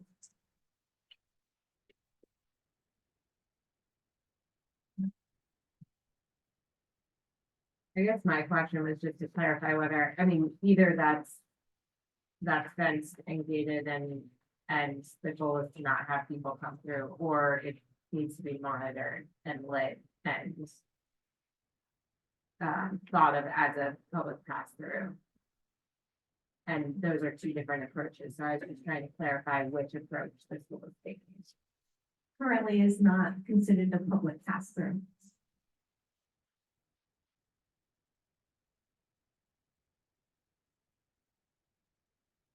And then the question also is how many buses can be accommodated in that loop?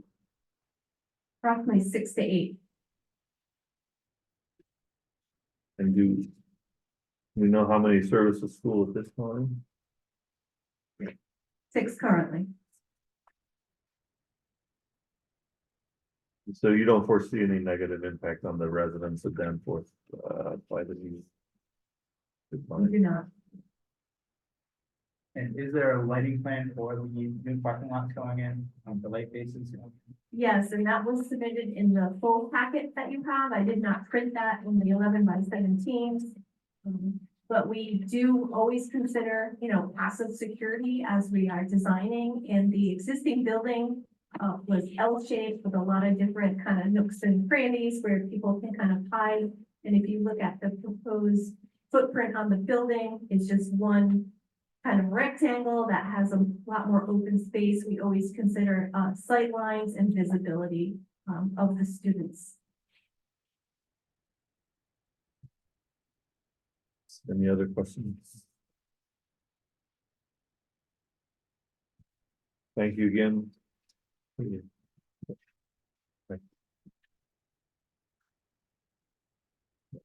you have any further discussion, or are you ready to make some recommendations or motions?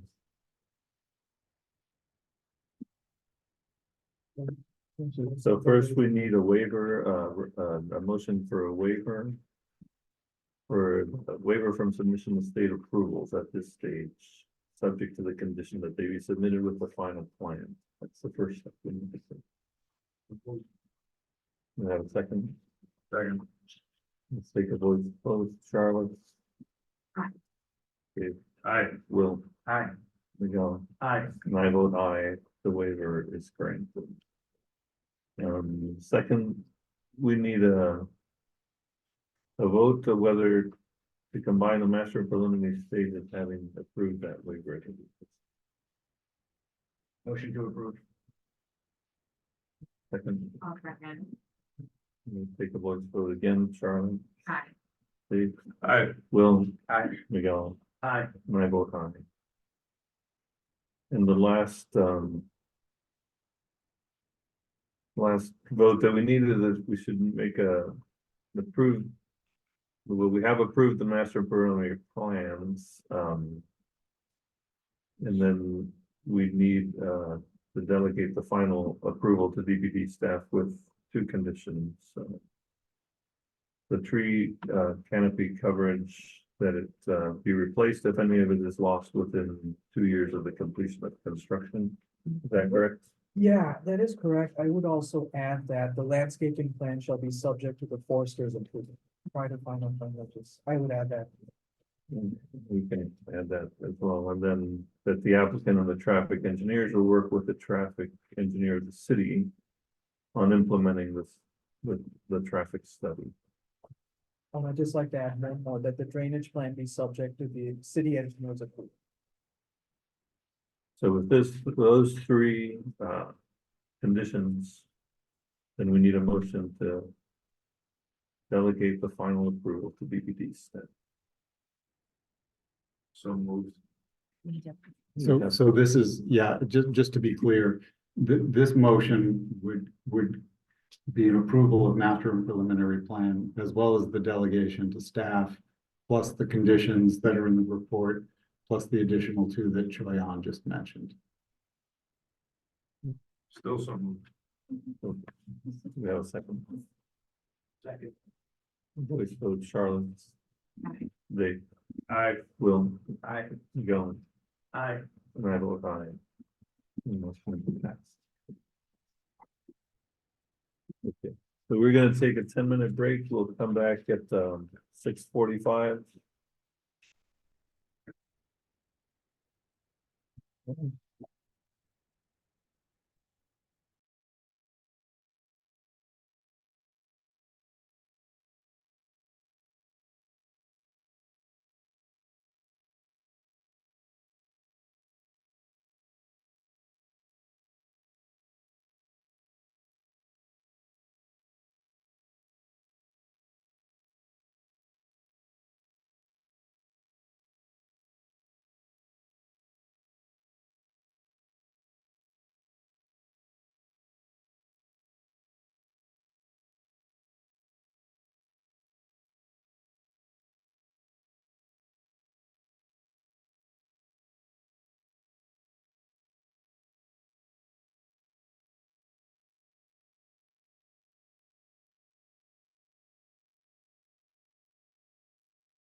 All right, let us reconvene the meeting of the City Plan Commission. We're gonna hear case, fourth item on our agenda tonight, case number 24-001 MA 220 Blackstone Street. Sure, thanks, Mr. Chair, and I'll provide a quick introduction while the applicant makes it on the table. So this is a request for a combination of master and preliminary plan approval to construct a mixed-use project that consists of two buildings. So one building is gonna be a 6-story structure that is gonna include apartments as well as a daycare. And a second structure that will be used as an educational building is also planned towards the front of the lot. And as you will see, the mixed-use building kind of has an L shape towards the end of the lot. The applicant will be providing parking, landscaping, and other amenities that you typically see at this stage. In doing so, they are also asking you for a dimensional adjustment for parking, where they need a total of 200 spaces, but 101 will be provided. So the applicant will walk you through the project, telling you about its dimensions, design, any particular characteristics of the site, landscaping, as well as any other pertinent issues. So the applicant's here and they can tell you more. And before I turn it over to them, they're also requesting a waiver from submission of state approvals at the preliminary plan stage. Thanks. And before we go to the applicant, I just want to make one comment. I don't, Miguel may know this, but this site has had 2 previously approved land development projects. Originally, this is the site of the former Flynn Elementary School. The redevelopment agency came into possession of this property, demolished the building, and had a deal with a developer to build medical office space. That was the first approved plan. That didn't work out. So the next option was housing. It had about the same number of housing units as is in this plan, but it was just housing. That plan was approved, but the main criticism of that plan was that it had too much parking. It had more than 1 parking space per unit in a very large parking field. So this is the 3rd time. It combines the same number of housing in a differently oriented building, and then also adds the other building on the site. In my opinion, this is probably the best site plan of all 3. And the best looking housing building, I might add. That's very nice of you, Bob. Troy, thank you for leading it. Mr. Chairman, members of the commission, like to be here this evening.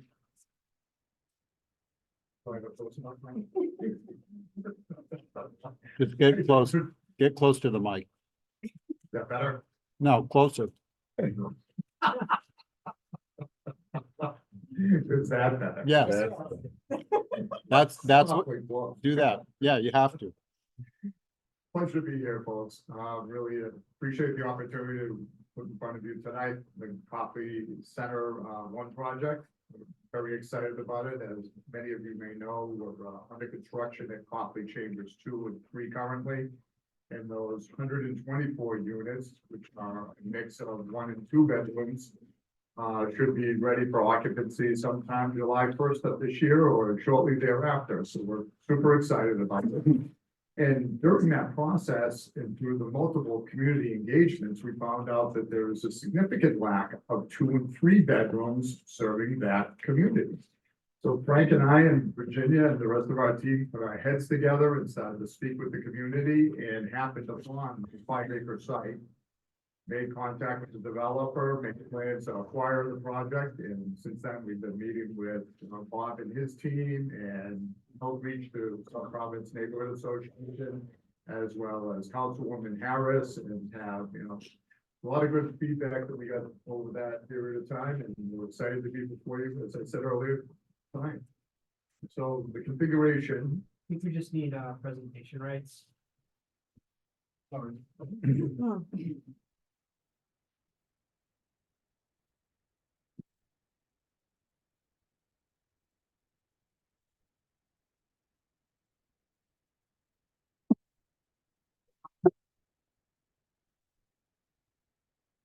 Do you, Frank?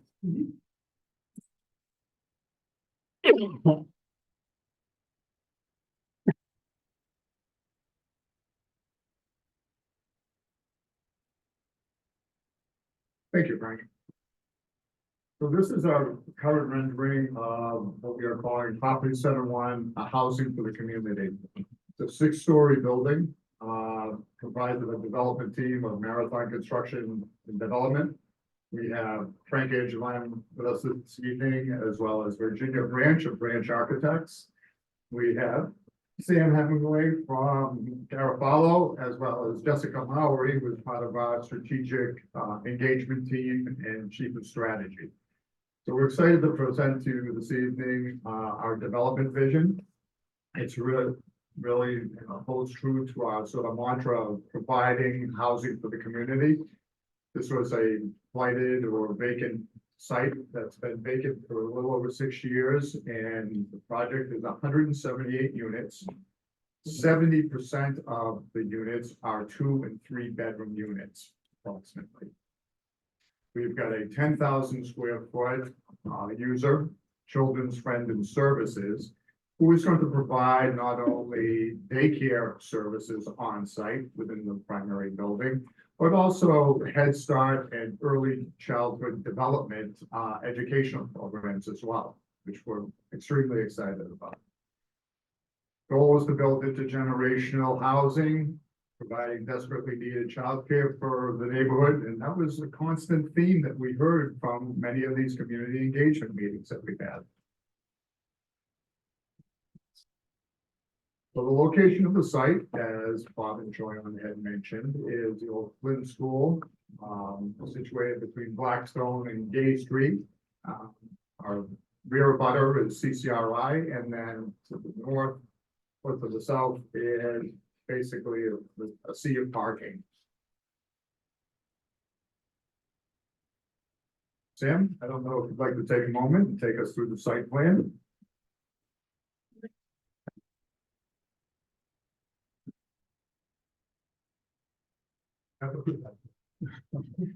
I'm gonna be pretty brief here, because as mentioned before, this site is used to have a school on it, has been cleared. You've seen a couple of development programs on it already.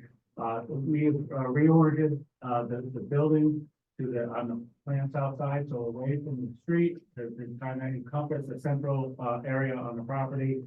We're providing 100 parking spaces on this property. We believe that given the number of amenities and in terms of bus routes and the like in the area, we think it's a sufficient number to get the residents of that community out into there's a major employer, obviously the hospital nearby, and also corridors into the city from that location.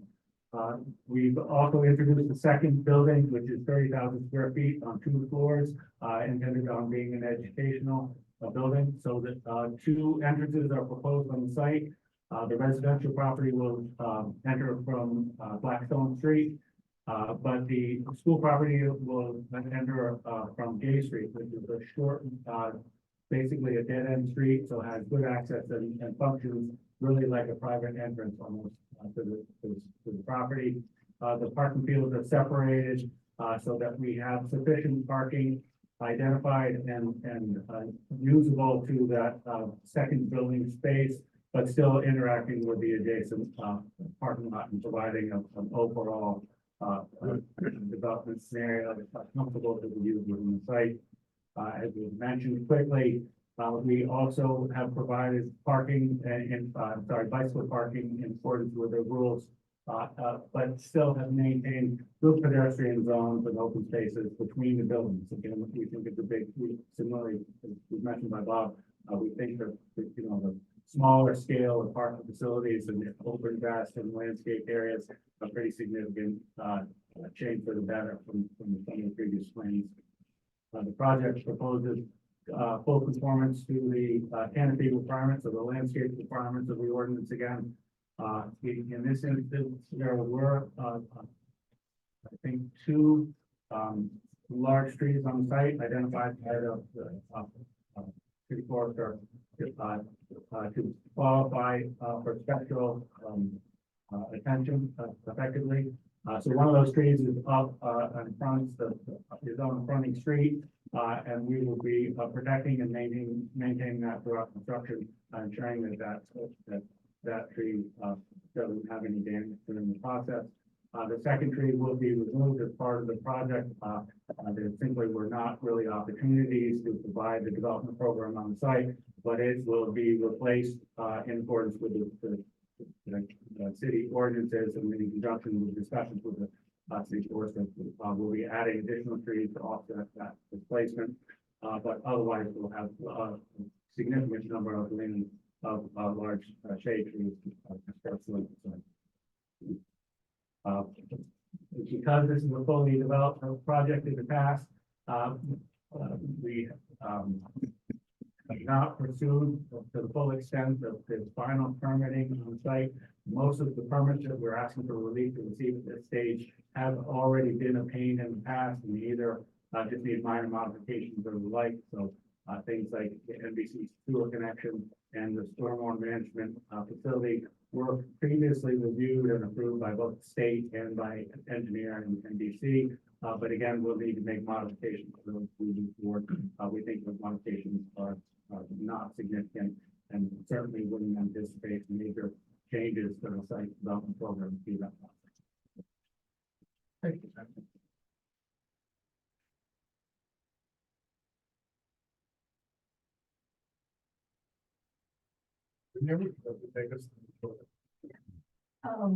Just to start off, we are showing here from the average existing grade, the building height is 69 feet 8 inches. And it's conforms with heights allowed by zoning. So I think, oh, and then the building on the right, the educational building, I mean, it's only 2 stories, but we went through the math, so I can give it to you. The height of that one from average grade was 21'1". So the building from the site, I think you can see from the renderings that we distributed, the entrance to the building happens at the intersection of the 2 L's. So it's a center entrance into the lobby. And what we wanted to do, because, you know, for the height of the building was really play around with the facade, then, you know, bringing the facade out, going back in, and then alternating materials. So what you're seeing here is just a sort of a key plan to materials that we're looking at, the color palette of 3 or 4 materials.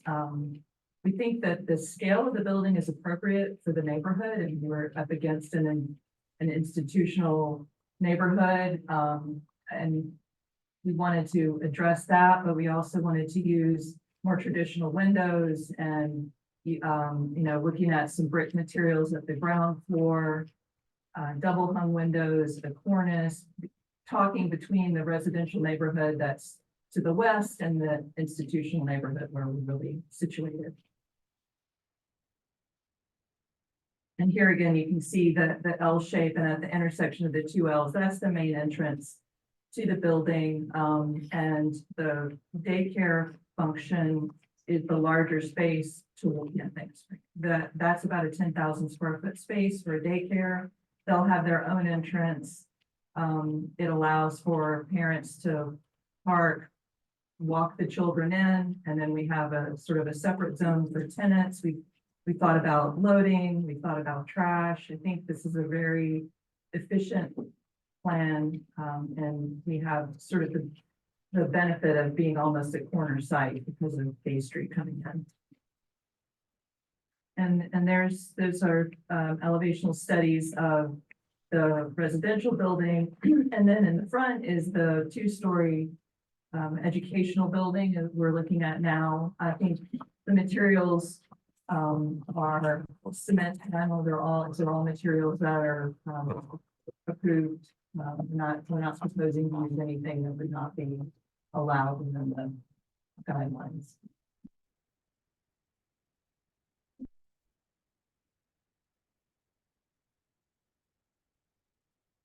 Questions? I guess that's the part we do. Oh, Frank, that was quite. Any thoughts or questions for the applicant? The daycare is or is not in the educational building? I think you're showing the L. Oh, well, in the L of the residential building, that's a daycare. But then I mean, we're proposing an educational use on the two-story building in that fronts. And is that your question? Well, I thought they were one and the same, so, Yeah. because you said children's friend is doing, which one? That one, the daycare? Children's Friend is providing daycare, early childhood development services and Head Start services. The two-story educational facility, we're in discussions currently with Youth-Build Preparatory Academy, meeting with their board this week. And we're looking at centralizing and expanding upon a 4-year relationship that we've had with Youth-Build, both on our construction side and bringing a lot of those young minds who want to be in the construction industry and taking them out of the Youth-Build program. I think we'll be able to expand on that at this facility, which is really exciting. They're going to bring their culinary arts program as well as their construction program on the first floor, and then Youth-Build Preparatory Academy on the second floor. And we're, as I said, we're in preliminary discussions with them. We're meeting with their board later on this week, I believe, might even be next week. But these discussions have been going on for several months. It's just fine tuning it. Thank you. Is there gonna be any room for a playground for the daycare?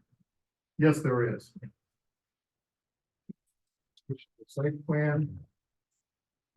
If we look at point that way, right there, that is the slated area for the playground. And we've been in discussions with them about programming. Virginia has run and talked to many of their existing sites.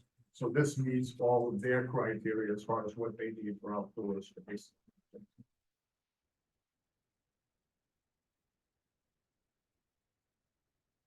Is there any affordable housing here, or is it all just market rate rent? This is 100% affordable. 100%. It always comes up, if you can clarify, what are you looking for in terms of AMI? Absolutely. It's currently 30% to 80% AMI, so that means, anybody making 22,000 a year all the way up to 90,000+ a year. So we think that this certainly fits within the demographic of this neighborhood, as well as folks that are working in Rhode Island Hospital and Hasbro and things of that nature as well. Thanks. While we're on this slide, there's a recommendation in the staff report about applying for administrative subdivision to orient the lots as depicted. Can you explain what the subdivision exactly is? I may have missed. Sure, there's existing lots that are going to be merged as a result of this process. Not sure how they were carved up initially, but it is our intent when we close on this property to go ahead and combine all the lots.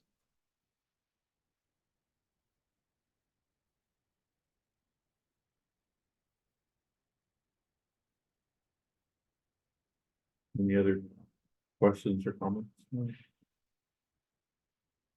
I'm happy to see 2 and 3 family. I mean, 2 and 3 bedroom units. We hardly ever get to see any of this. And the mixed use affordable. That's a good idea. As well. All right. So if there's no other questions for the presenters, then thank you for your presentation, and we'll open it for public comments after we read the staff report. Thank you very much. Yeah, thanks, Mr. Chair. So you saw that the applicant went through the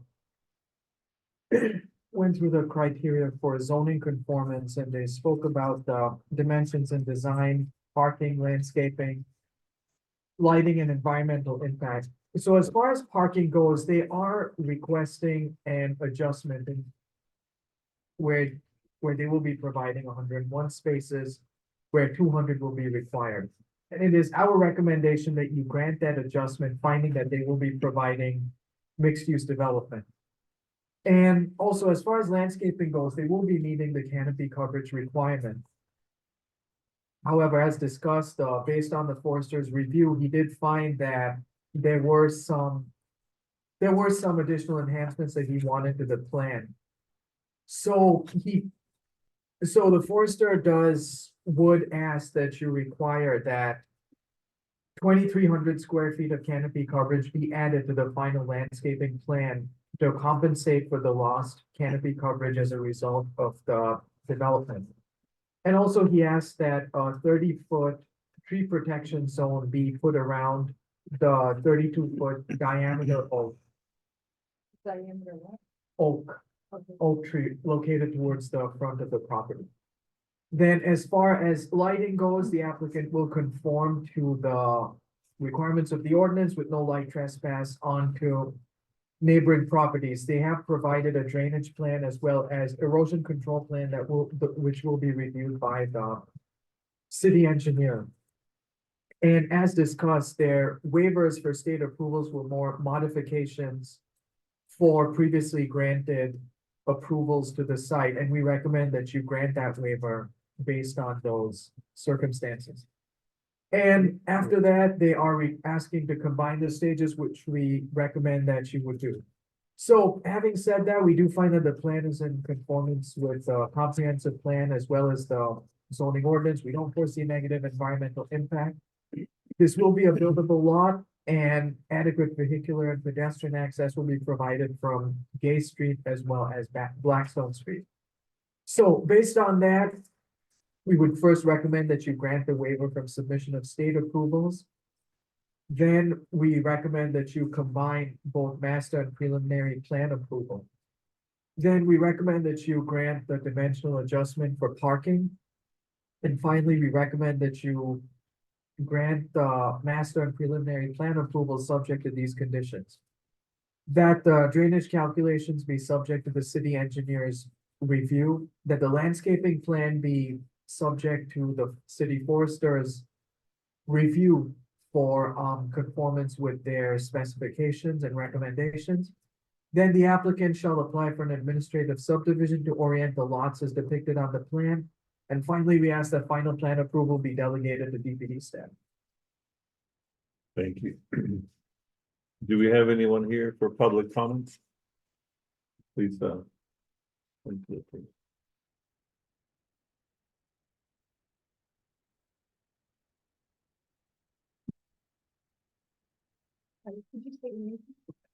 Hi, my name is Aaron Hill. Last name is spelled Hill. I'm a resident of Washington Park and a member of the steering committee for the Providence Urbanist Network. And I want to speak in strong support of this project. I think this is essentially a perfect infill project on a lot that has been vacant for almost a decade. And particularly in an area that is, if you've ever driven through it or if you live somewhat near to it like I do, kind of a bleak parking wasteland at the moment. And I love the idea of kind of expanding the livable area of that zone. I'm particularly glad to see dense construction of this type, particularly affordable, particularly building types that lets family live there on the 6 line and so near to the 1 line. I think that is exactly what we need to combat the housing crisis and meet the city's climate goals. If one of the only sticking points here is parking, I don't think that's a concern given the location and the access amenities that are already available at the site. If I had anything, I would love to see less parking, but I'm not complaining. So again, I just want to urge that this be approved so that this project can be expedited as quickly as possible and we can get more housing into our city. Thank you. thank you. Do we have anyone else to speak on this project or anyone online? We do have one person online, Tina Lado. I will now allow Tina to speak. You can go ahead and unmute, Tina. Hello. Hello, My name we hear is you. Tina Lito. I'm the interim CEO from the Ronald McDonald House Charities of New England. And we are located directly on the corner of Gay Streets and Blackstone Streets. So we are right at the corner of this property. We've been there for 35 years. We provide a temporary home to families who have a critically ill child who's in the hospital nearby. We are happy to see this development progressing. We have seen the old Flynn School there. We've seen it demolished. We've seen the other proposed projects come and go. I'm very happy to see that there is affordable housing, as well as the partnership with Head Start to come into the space. So excited for that potential. We do have some concerns that I wanted to share with you. Our primary concern is the safety and security around our building and making sure that we are taking care of our families who are undergoing a medical crisis. And so we want to make sure that the whole environment is very supportive to them. And so that's our main concern, just making sure the environment is safe. And then another concern is parking. If I'm understanding the presentation correctly, it looks like this plan already has a deficit of nearly 100 parking spots. And currently in that area, on Blackstone Street, there are already people who are parking illegally constantly on the street. There's not enough parking over there already.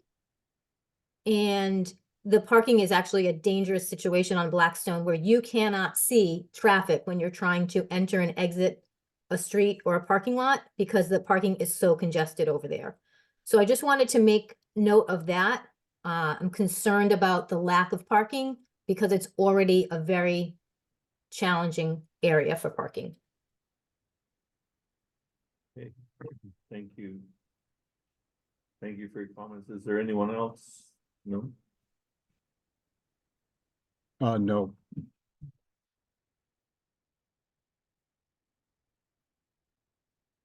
Do the applicants have any comments on the parking or the traffic? Has there been traffic study? Want to respond to that last?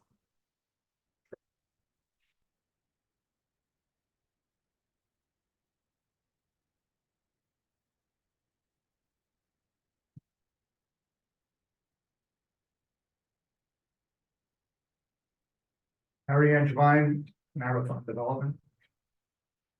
In response to the caller's questions, safety is a very large concern of ours as well, with respect to our constituents that are housed in our buildings. We take that very seriously. We have a high level of cameras, on-site security, things of that nature. With respect to the traffic, parking and so forth, we've constantly heard from Councilwoman Harris that there's an excess of parking in that neighborhood, and what can we do to help, dispense with some of that? One of our first moves in that direction was really to go in and start speaking with PRA and Bob and Joyon, and trying to meet the goals of what the city is with respect to decreasing parking in that neighborhood. We have not commissioned a traffic study because, as Bob and Joyon alluded to earlier, this project has been permitted, twice previous to our submission this evening. So I'm more than happy to meet with the folks over at the Ronald McDonald House. I think that's a strategic partnership for ourselves going forward. And certainly tomorrow morning, I'll reach out and set up a time to meet and address any concerns that she may have. Thank you. Thank you. Yeah. Okay. If there's no one else for public comment, then we'll close the public comment at this time. Any other thoughts? Discussion. I think the project looks very, very good, and Bob mentioned that parking was a concern with one of the previous iterations. And correct me if I'm wrong, I believe there was also a lack of affordable housing in one of the projects where people had some concerns about that as well. And this addresses both of those. And even when looking at affordable housing, I would throw that term out. The applicant mentioned 30 to 80 instead of always sneaking it in with the 80 to 120 AMI. So this is going to be serve a larger portion of, folks and people who are in need of housing. Yeah, and I like a lot of it. I like the mixed, use. And, very supportive of it. Yeah, I'd echo that. I think it seems like a great use of the site. I also wonder whether there is some further study on the parking, just to kind of prove out the concept. I don't think this necessarily should be a requirement, but my guess is that when you look at parking utilization in this type of project in this neighborhood, you might find that this project will put extra stress on the neighborhood, but that's just a guess at this point, and I think there could be some data collected on that.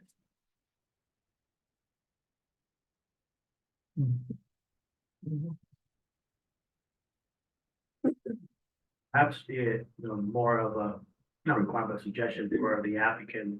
I believe most of this parking is probably hospital parking. To maybe see if, I don't know what the usage is overnight, because I'm thinking like during snow, wherein you can't park on the streets, one, but two, even for some of the overflow need potential where they might allow some usage. I don't know what their openness to that is, but they allow that space when Councilwoman Harris, I don't want to speak for her, but I know when the neighborhood speaks about too much park in that area, talking about in general, having all these surface lots and, and the heat that it brings into the neighborhood as well, not necessarily a decrease for this particular project.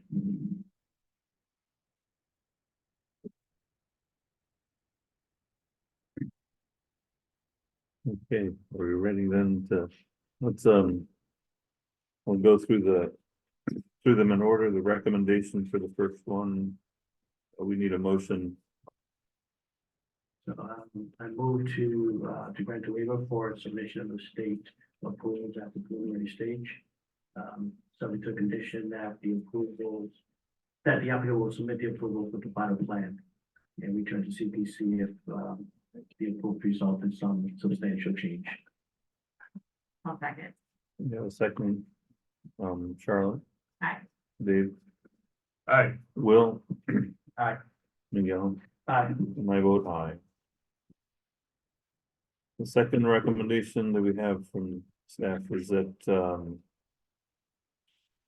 that we should vote to combine the master and preliminary plans, finding that all items required for both stages have been submitted. I'll second. You have a second, let's take a voice vote, Charlotte. Aye. Dave. Aye. Will. Aye. Miguel. Aye. And I vote aye. Third recommendation we have is that we should grant the dimensional adjustment for the parking. Finding that the applicant will provide mixed-use development with over 50% dedicated to residential use. I would just add with the recommendation that the parking be kept in mind, given the comments. Given the what? The comments that we've had tonight. Wait, are you speaking about the dimensional adjustment? Yeah. Okay. So.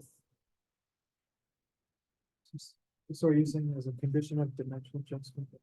Well, so we heard, and we ran into parking in the different issues as well, but maybe that's the topic of them. But from the neighbors and the you said, what did you say earlier? That it has already been an issue before? Yeah, I wouldn't making it or saying for it to be a condition, but more of asking the applicant to see if the surrounding lots could be potentially used either during, storm events or even for just overnight after a certain hour. But they're not really in control as law, so I didn't want to put a condition on it. I think we could So put we that can- as part of master and preliminary. That we explore. Okay, so we'll leave it out of this. Yeah, but put recommendation. into the master and preliminary section. Okay. So we need a motion on the third recommendation. I'll make a- So moved. I'll Second. second. We have a motion and a second. Charlotte, Aye. Dave. Aye. Will. Aye. Miguel. Aye. And I vote aye. And the final one, based on the foregoing discussion, the master preliminary plan should be approved subject to the following conditions, that the drainage calculations, and the erosion control will be subject to the city engineer's review. Landscape plan shall be subject to the forester's approval. And, that the applicant shall apply for administrative subdivision to orient the lots as depicted on the plan. And what was the thing? Oh, and now if you wanna add the conditions about parking or that they explore, using it as overflow space, you can add that. You wanna, So for the applicant to explore market alternatives beyond their current market situation with some of the lots. that's the other condition, and then that the final approval be delegated to DPD staff. So moved. Second, moving second, Charlotte, Aye. Dave, Aye. Will. Aye. Gano, Aye. and I vote aye. And this pass, we're done with that one. Item number 5. This is a city council referral number 3575. For 176 Gano Street and 38 Amy Street.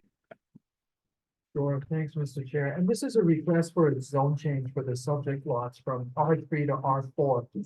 And the applicant is requesting a zone change in order to allow for construction of 2 multifamily dwellings on the site. So as is customary for these sorts of zone changes, the applicant will tell you about the change and also talk to you a little bit about the design of the project. So, yeah, they can tell you more. Mr. Chairman, members of the commission, John Garrett here on behalf of the applicant of the zone change. We come before you this evening, with a project, under the new rules. If a project for a minor land development project is fully compliant, it's administratively approved. So this project will go fully developed and we'll present it. We're not gonna present to you the minor land development project. But we'll let you know what it's gonna be, so that the zone change, it's dependent on the zone change, of course. So you'll know what the project is. We've been working on this for a long time. With staff and trying to get a project that's entirely appropriate for this area. We believe this one is. We're before the city council for the zone change to R4 to allow for this project. We believe that this is entirely appropriate for the area, transit oriented, appropriate density. And as you will see, the character of the building fits totally within the neighborhood. I think they're terrifically designed buildings, kind of what's old again is new again. I know that Kevin Diamond, who's here with the architectural project, you've heard it before, that you don't want to design something to look a replica like an old building, but these are new buildings that look like they belong in this area on Gano Street. So David Taglianetti, who's the owner's representative, is here, and Kevin Diamond, who's the architect for the project, give you a brief description of the project. Again, I will reemphasize, we're here for a recommendation to the R4 to allow for the city council to rezone to R4 to allow this project. So we're not here for the project, we're here for the recommendation to the R4. But they'll give a brief explanation about the project so that you know. We know what's coming. Know when it's going to be changed to the R4, what's coming. Thank you.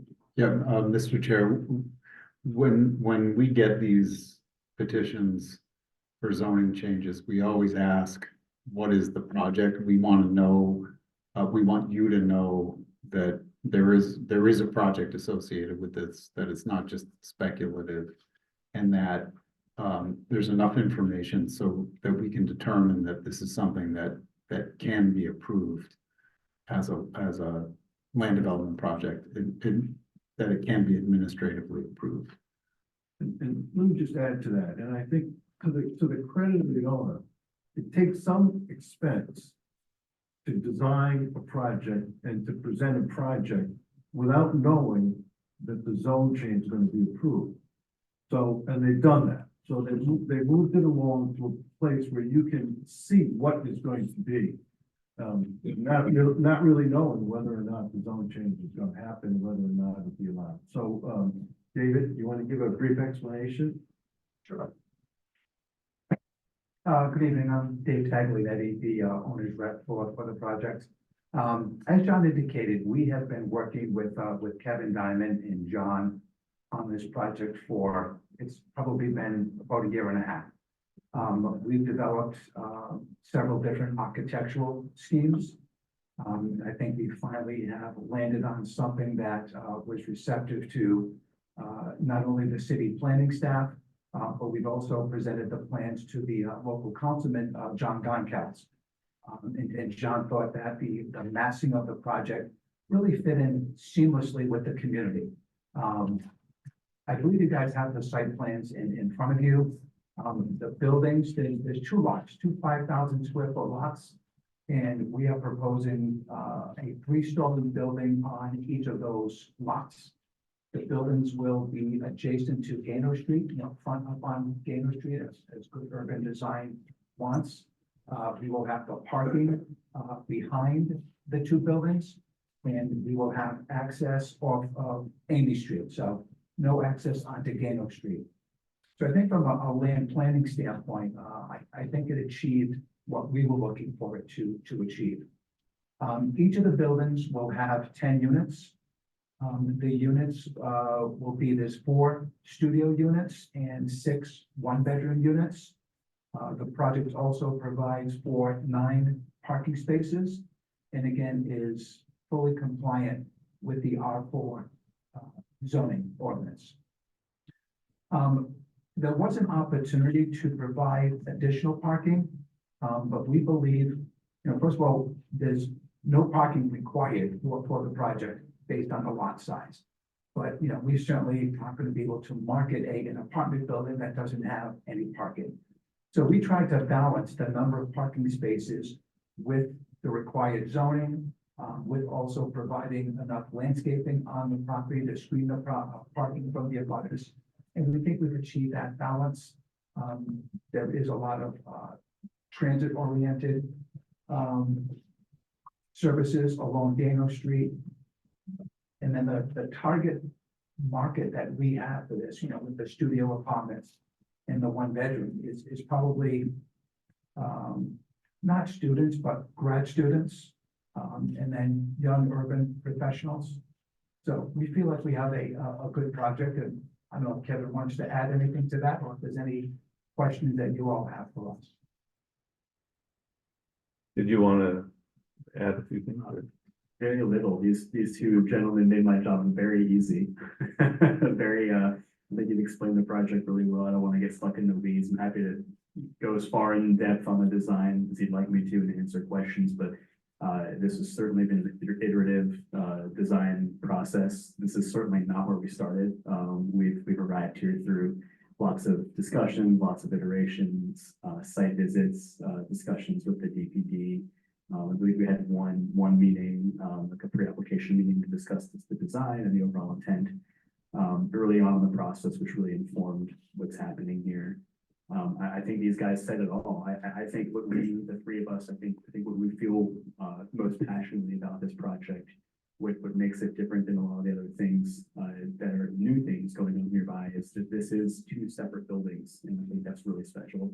I like that there's airspace between the two. I think it feels appropriate with what's happening on Amy Street, and I think it brings that residential scale to the street. It was really important for us to front the density along the street and put parking where you really can't see it. So I don't want to get into too much depth on it, but those are the things that excite us and that we appreciate about the project. And I'm here to have any questions. Thanks. Thanks. Any questions for the applicants?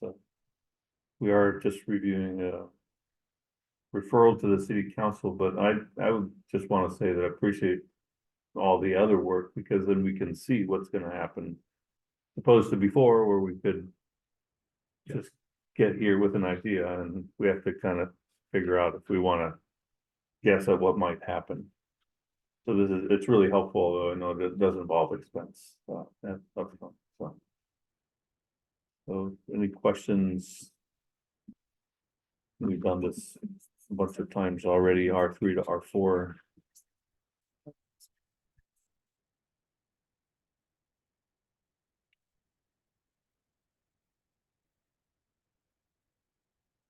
Are we good?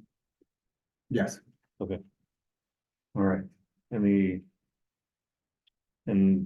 have to take public comment on this? We have to open it up. Well, we could do the staff report and then we have public comment. All right, so any questions for the applicant? You can let them go. I'm glad you didn't bring the neighborhood with you. Thank you very much. Okay, we have a staff report. Sure, thanks. And commissioners, as discussed, these are two vacant lots requesting a rezoning to R4 for construction of the multifamily dwellings that you saw. So based on the future land use map of the comprehensive plan, like this would be in conformance with that vision as it's under the medium density residential land use designation, which does include multifamily development as part of its makeup. And so based on the character of Gano Street, which is a busy thoroughfare, and the number of multifamily dwellings you see in proximity, we don't foresee this having a negative impact on the neighborhood's character, and we don't foresee it negatively affecting health, safety, and welfare, and would be consistent with section 101 of the ordinance. So based on that, we recommend that you make a positive approval of the zone change to the city council. I'd just like to add one other thing, as we, with all of these R4 zoning changes, we try to think, is this what R4 is this its purpose? R4 does allow for slightly taller buildings than these. You could go to 4 stories within that 45 feet. So, this isn't quite as tall what they're proposing here. Maybe that helps in terms of, not needing elevators or I don't know what's behind that design, but I do think that the massing of these buildings is definitely something that will work in that scale. And then the number of units, it's certainly more than you would see in a triple decker. But when you look at these buildings, the massing is not all that different from what you would see in a triple decker. And that's kind of the purpose of R4, is that the lot coverage, the ratios of pervious to impervious surface, those remain roughly the same. The setbacks remain roughly the same between R3 and R4. So I feel pretty good about this. I feel like this is probably about what we were thinking about with the R4 zoning. As Choyan mentioned, this is consistent with today's future land use map. And this is an area that in our proposed comprehensive plan land use map, we suggest would be a good candidate for the whole corridor to be R4. Say something about short-term rental. Well, yeah, we should probably say something about short-term. Yeah. Where are we with R4s at this point? Or should that be said for any, do we have to do case by case? I would, yes, yeah, I would make it part of the recommendation. That short-term rentals are not allowed. Yeah. The development that will follow. Yeah. I think it's a good practice at this point. Okay, and do we have anyone here no one's here, well, anyone here to speak on this project? Anyone online to speak on this proposal? No, not seeing anyone online. Okay, so we'll close the public comments. Any other So thoughts, two things, should questions? we define, again, what we mean by no short-term, rentals, and I thought the current ordinance that was in place was already addressing a lot of that. Well, the current ordinance says, short-term rentals are, only allowed in, I'm sorry, the current ordinance does not have a prohibition against short-term rentals in the R4 zone. Yeah. Sorry. It does restrict short-term rentals in, the R1, 2, and 3 zones. So going forward, should we We should change that. change it so that just all residential zones would have? I think that's probably the best practice. And we'll have to pass that for city Yeah. council. I also want to say, again, I'm now realizing that I've been here the longest from your previous comment. We've had some projects on Gano Street, and I don't want to speak for the neighborhood folks who are not here, but some of the concerns have always been massing of the buildings and how it changes the integrity of that street.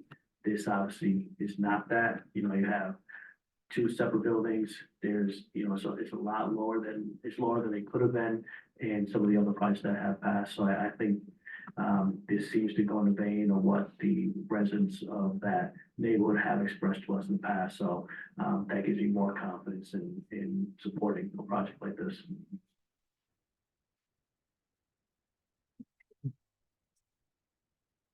Well, Yeah, I was just gonna say, I think this is one of the more positive proposals of shifting to R4. I think we still have a little bit of work to do in terms of defining what R4 should be going forward. I guess my only thing, which I'm not sure we can comment on here, it's sort of out of the purview of this meeting, but just thinking about the relationship to Gano Street. I mean, I appreciate the kind of courtyard between the two buildings. I love that it's two buildings. I think it's great that the parking sort of shielded behind. There's some natural things happening on the site that are shielding the parking. My only thinking, and I think it's a little bit hard to see in these images, I think there are front doors facing Gano Street. I think just thinking about how R4, particularly when it gets more dense, this is not that, but thinking about how it comes down to the street and specifically if you're on these sort of more busy corridors, what's happening at the street level is something to consider moving forward because, these are buildings that come right up to the sidewalk. The sidewalk in this street isn't particularly large. And in fact, I think there's a canopy going over the sidewalk here, which I think is better there than not there. But it's something to think about moving forward. It's just what's happening at the first level.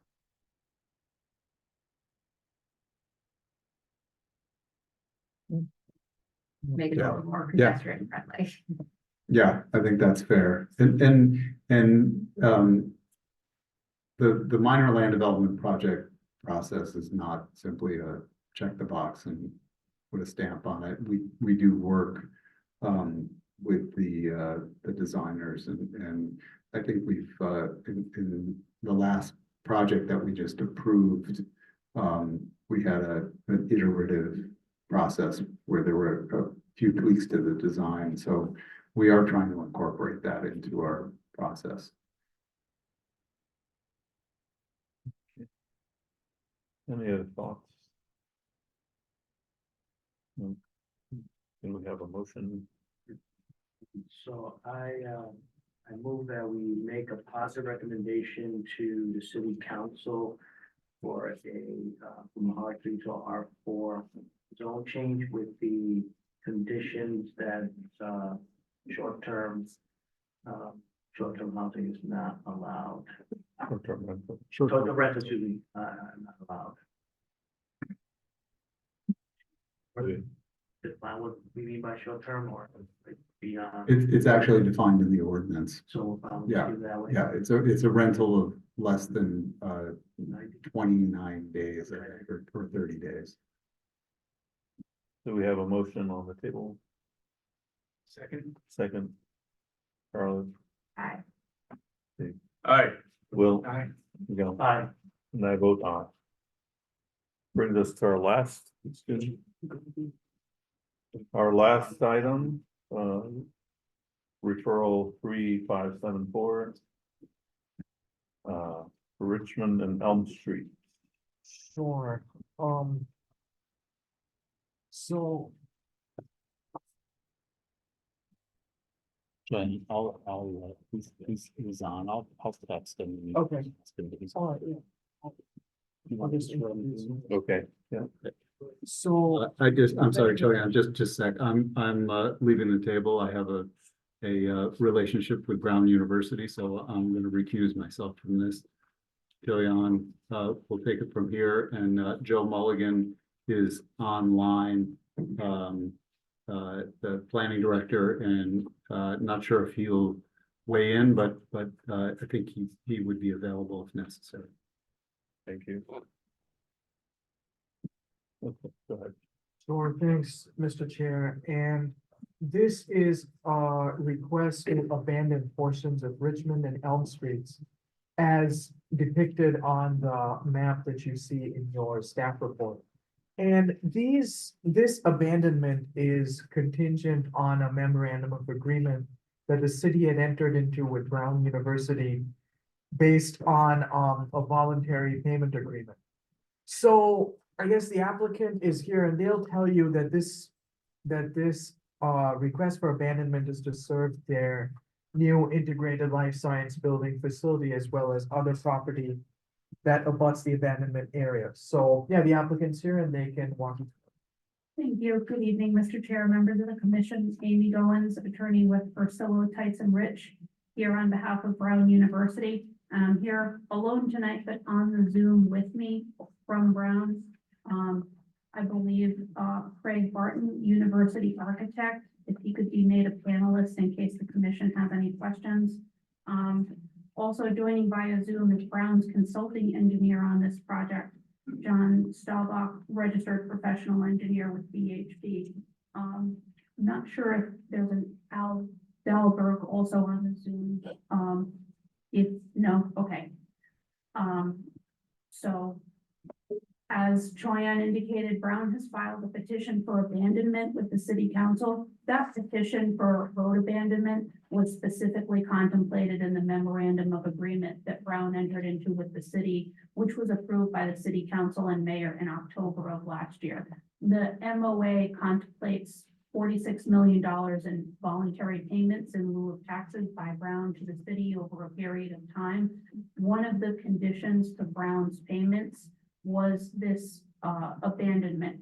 And as you can see on the diagram, Brown owns all of the property surrounding the proposed abandonment area.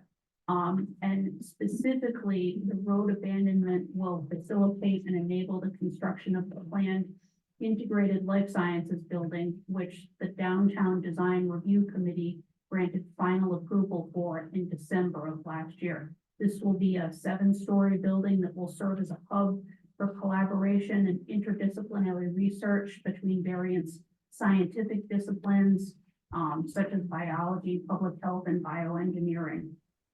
On Elm Street, the proposed abandonment area is comprised of 2 blocks between Chestnut Street and Eddy Street.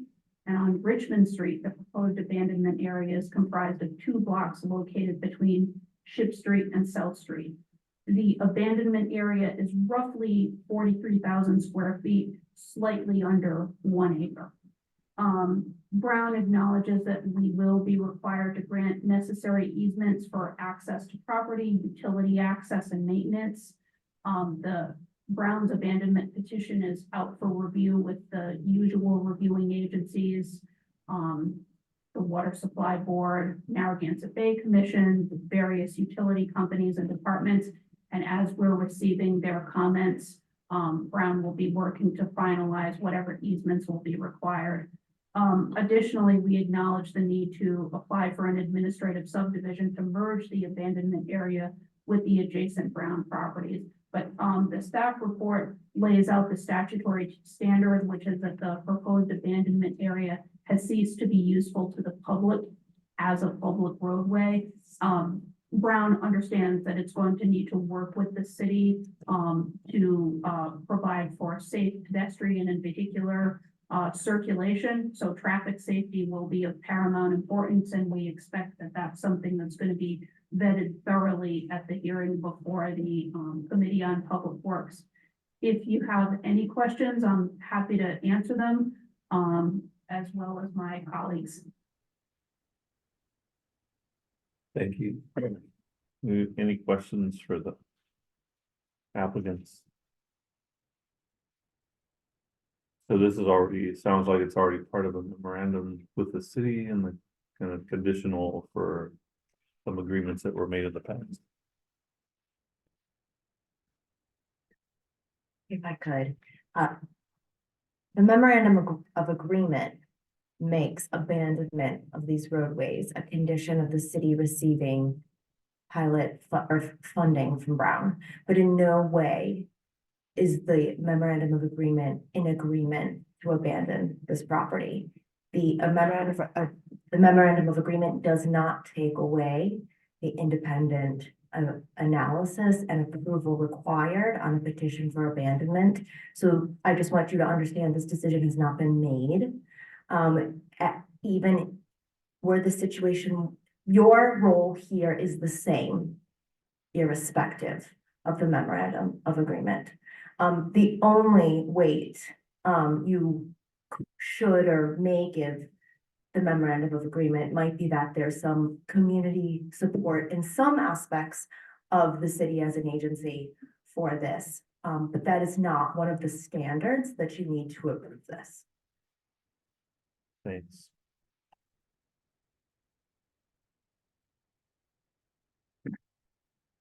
Any questions for the presenters? No? Do you feel you need to report?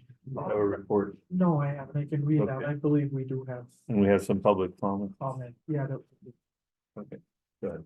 so thanks, commissioners, and we can just walk through our criteria for abandonment of streets. So as far as public interest being demonstrated, as noted, all the properties within this abandonment area that abut the abandonment area are owned by Brown. And therefore, this abandonment will not have an adverse impact on the public's interest should it be approved. We don't foresee a negative impact on existing land uses or future plans, given that Brown owns the land that abuts the abandonment area, and it will be used to serve a new facility. So we don't see any negative impacts to the health and welfare of the surrounding community based on that. As Brown owns the land abutting the abandonment area, there aren't any issues of any landowners in disagreement. No physical or legal access will be denied, as the abandonment area will serve property that's owned by the applicant. As of now, it is unknown whether any public services or facilities need to be protected, provided, or maintained, and Brown would need to grant any necessary easements should that be the case. And the applicant has submitted a petition and plan as required. And they are required to apply for an administrative subdivision to merge the abandoned portions of the street with the abutting properties prior to appearing before the council. So based on that, we recommend that you make a positive recommendation to the Committee on Public Works that they approve the abandonment subject to these conditions, that they apply for an administrative subdivision prior to appearing before the city council, and that the petitioner grant any necessary easements for access to property, utility access, and maintenance. Thanks. So now we will open it up for public comment. Anyone in the room want to come here to comment? And then we do have some comment online.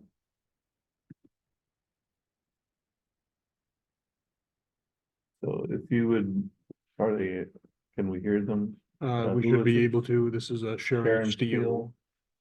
Steele. If you would unmute yourself and Hello, everyone. hi, we can hear you. Great. may I ask, Craig, a question with respect to clarification on the borders? Hello, Craig. Hey, Sharon. I heard, I'm sorry, with Hold on respect, just one second, we please. don't, we don't allow What's that? examination. Yeah. They can make comments. So we can allow you to make comments, but we can't open it up for questions to the presenters. She can encourage us to ask. You can encourage us to ask the questions if you would make your okay.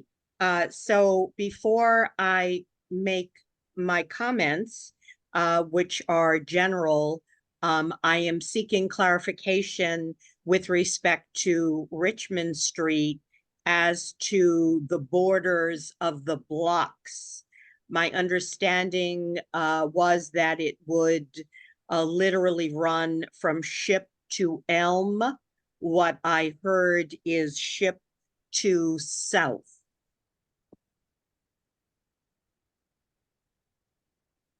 We can answer it after. Okay, so we can answer, yes, we'll answer your question after your comments are done.